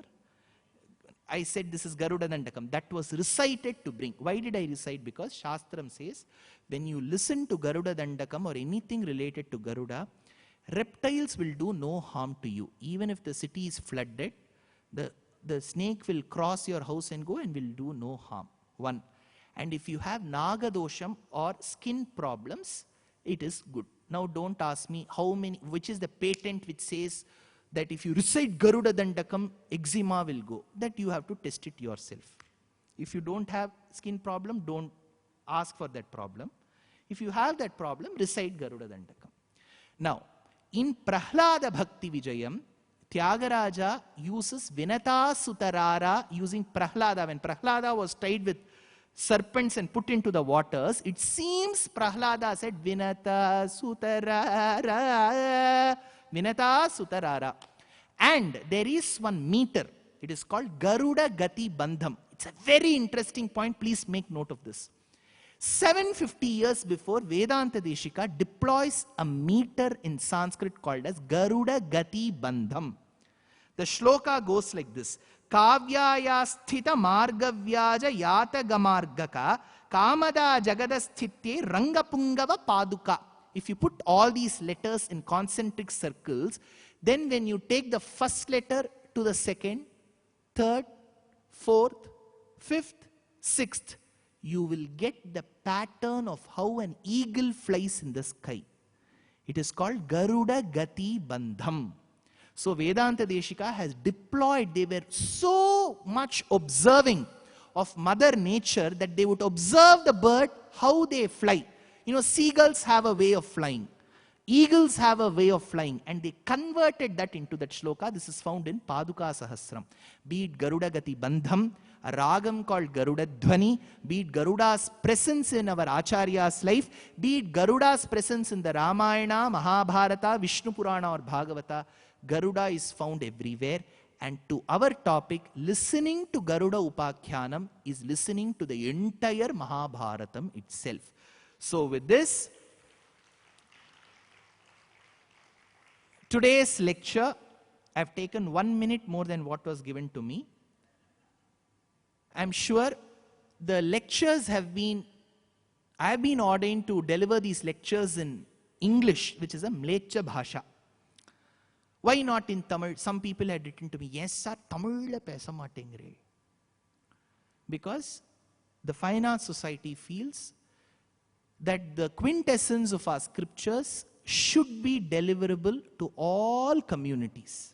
So we want Telugu speaking, Kannada speaking, Malayalam speaking, of course Tamil speaking, Marathi speaking, Gujarati speaking, Hindi speaking, Bengali speaking. We are a beautiful land. You know, the Bengali poet says, Dhano dhano pushpe bhora amoy debo sundhora tahar maje ache deshak shokol desher shera shede shopno diye diye toiri shede sriti ghera emon deshti kothao kuje pabe na ko tumi Shokol deshe rani sheje omor janmabhumi. Omor janmabhumi, our janmabhumi, is a bouquet and a plethora of such classical languages. But learning them, internalizing them, and delivering them and mastering them is not everybody's cup of tea. Not mine, of course.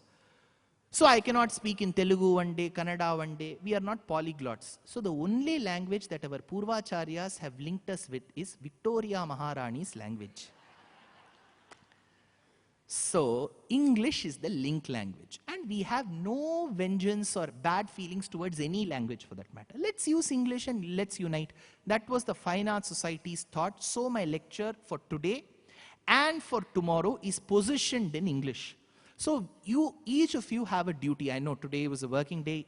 Despite that, despite being a ticketed event, I'm sure I'm seeing such a large audience. Tomorrow is a Saturday. So the topic chosen is entirely on the Ramayana, Sita Rama's compatibility, Dampatyam in English. And it's a topic which was very momentous as well, because roughly a month from now on, we are going to be witness to a momentous occasion where Rama Lalla is going to be put into a Garbhagraham. Each of us have a duplex apartment, an independent house, a 3-bedroom house, a farmhouse, lands to go with. And that Devata whom we revere was living in a blue color tarpaulin sheet. I don't know how many of you have been to Ayodhya. You wouldn't know how you get in and get out. It was like a maze. Bhul bhulaiya jaisa tha. You would just go and get out. And today, finally, we are going to see a small dwelling. We speak about Maslow's hierarchy and the physiological needs. Ambarame, tannire, shore. He is going to get an ambaram after so many, many centuries. So to commemorate that, as a tribute, tomorrow we will be dealing with Shri Ram or Siya Ram. Shri is Sita. So their compatibility tomorrow. Please bring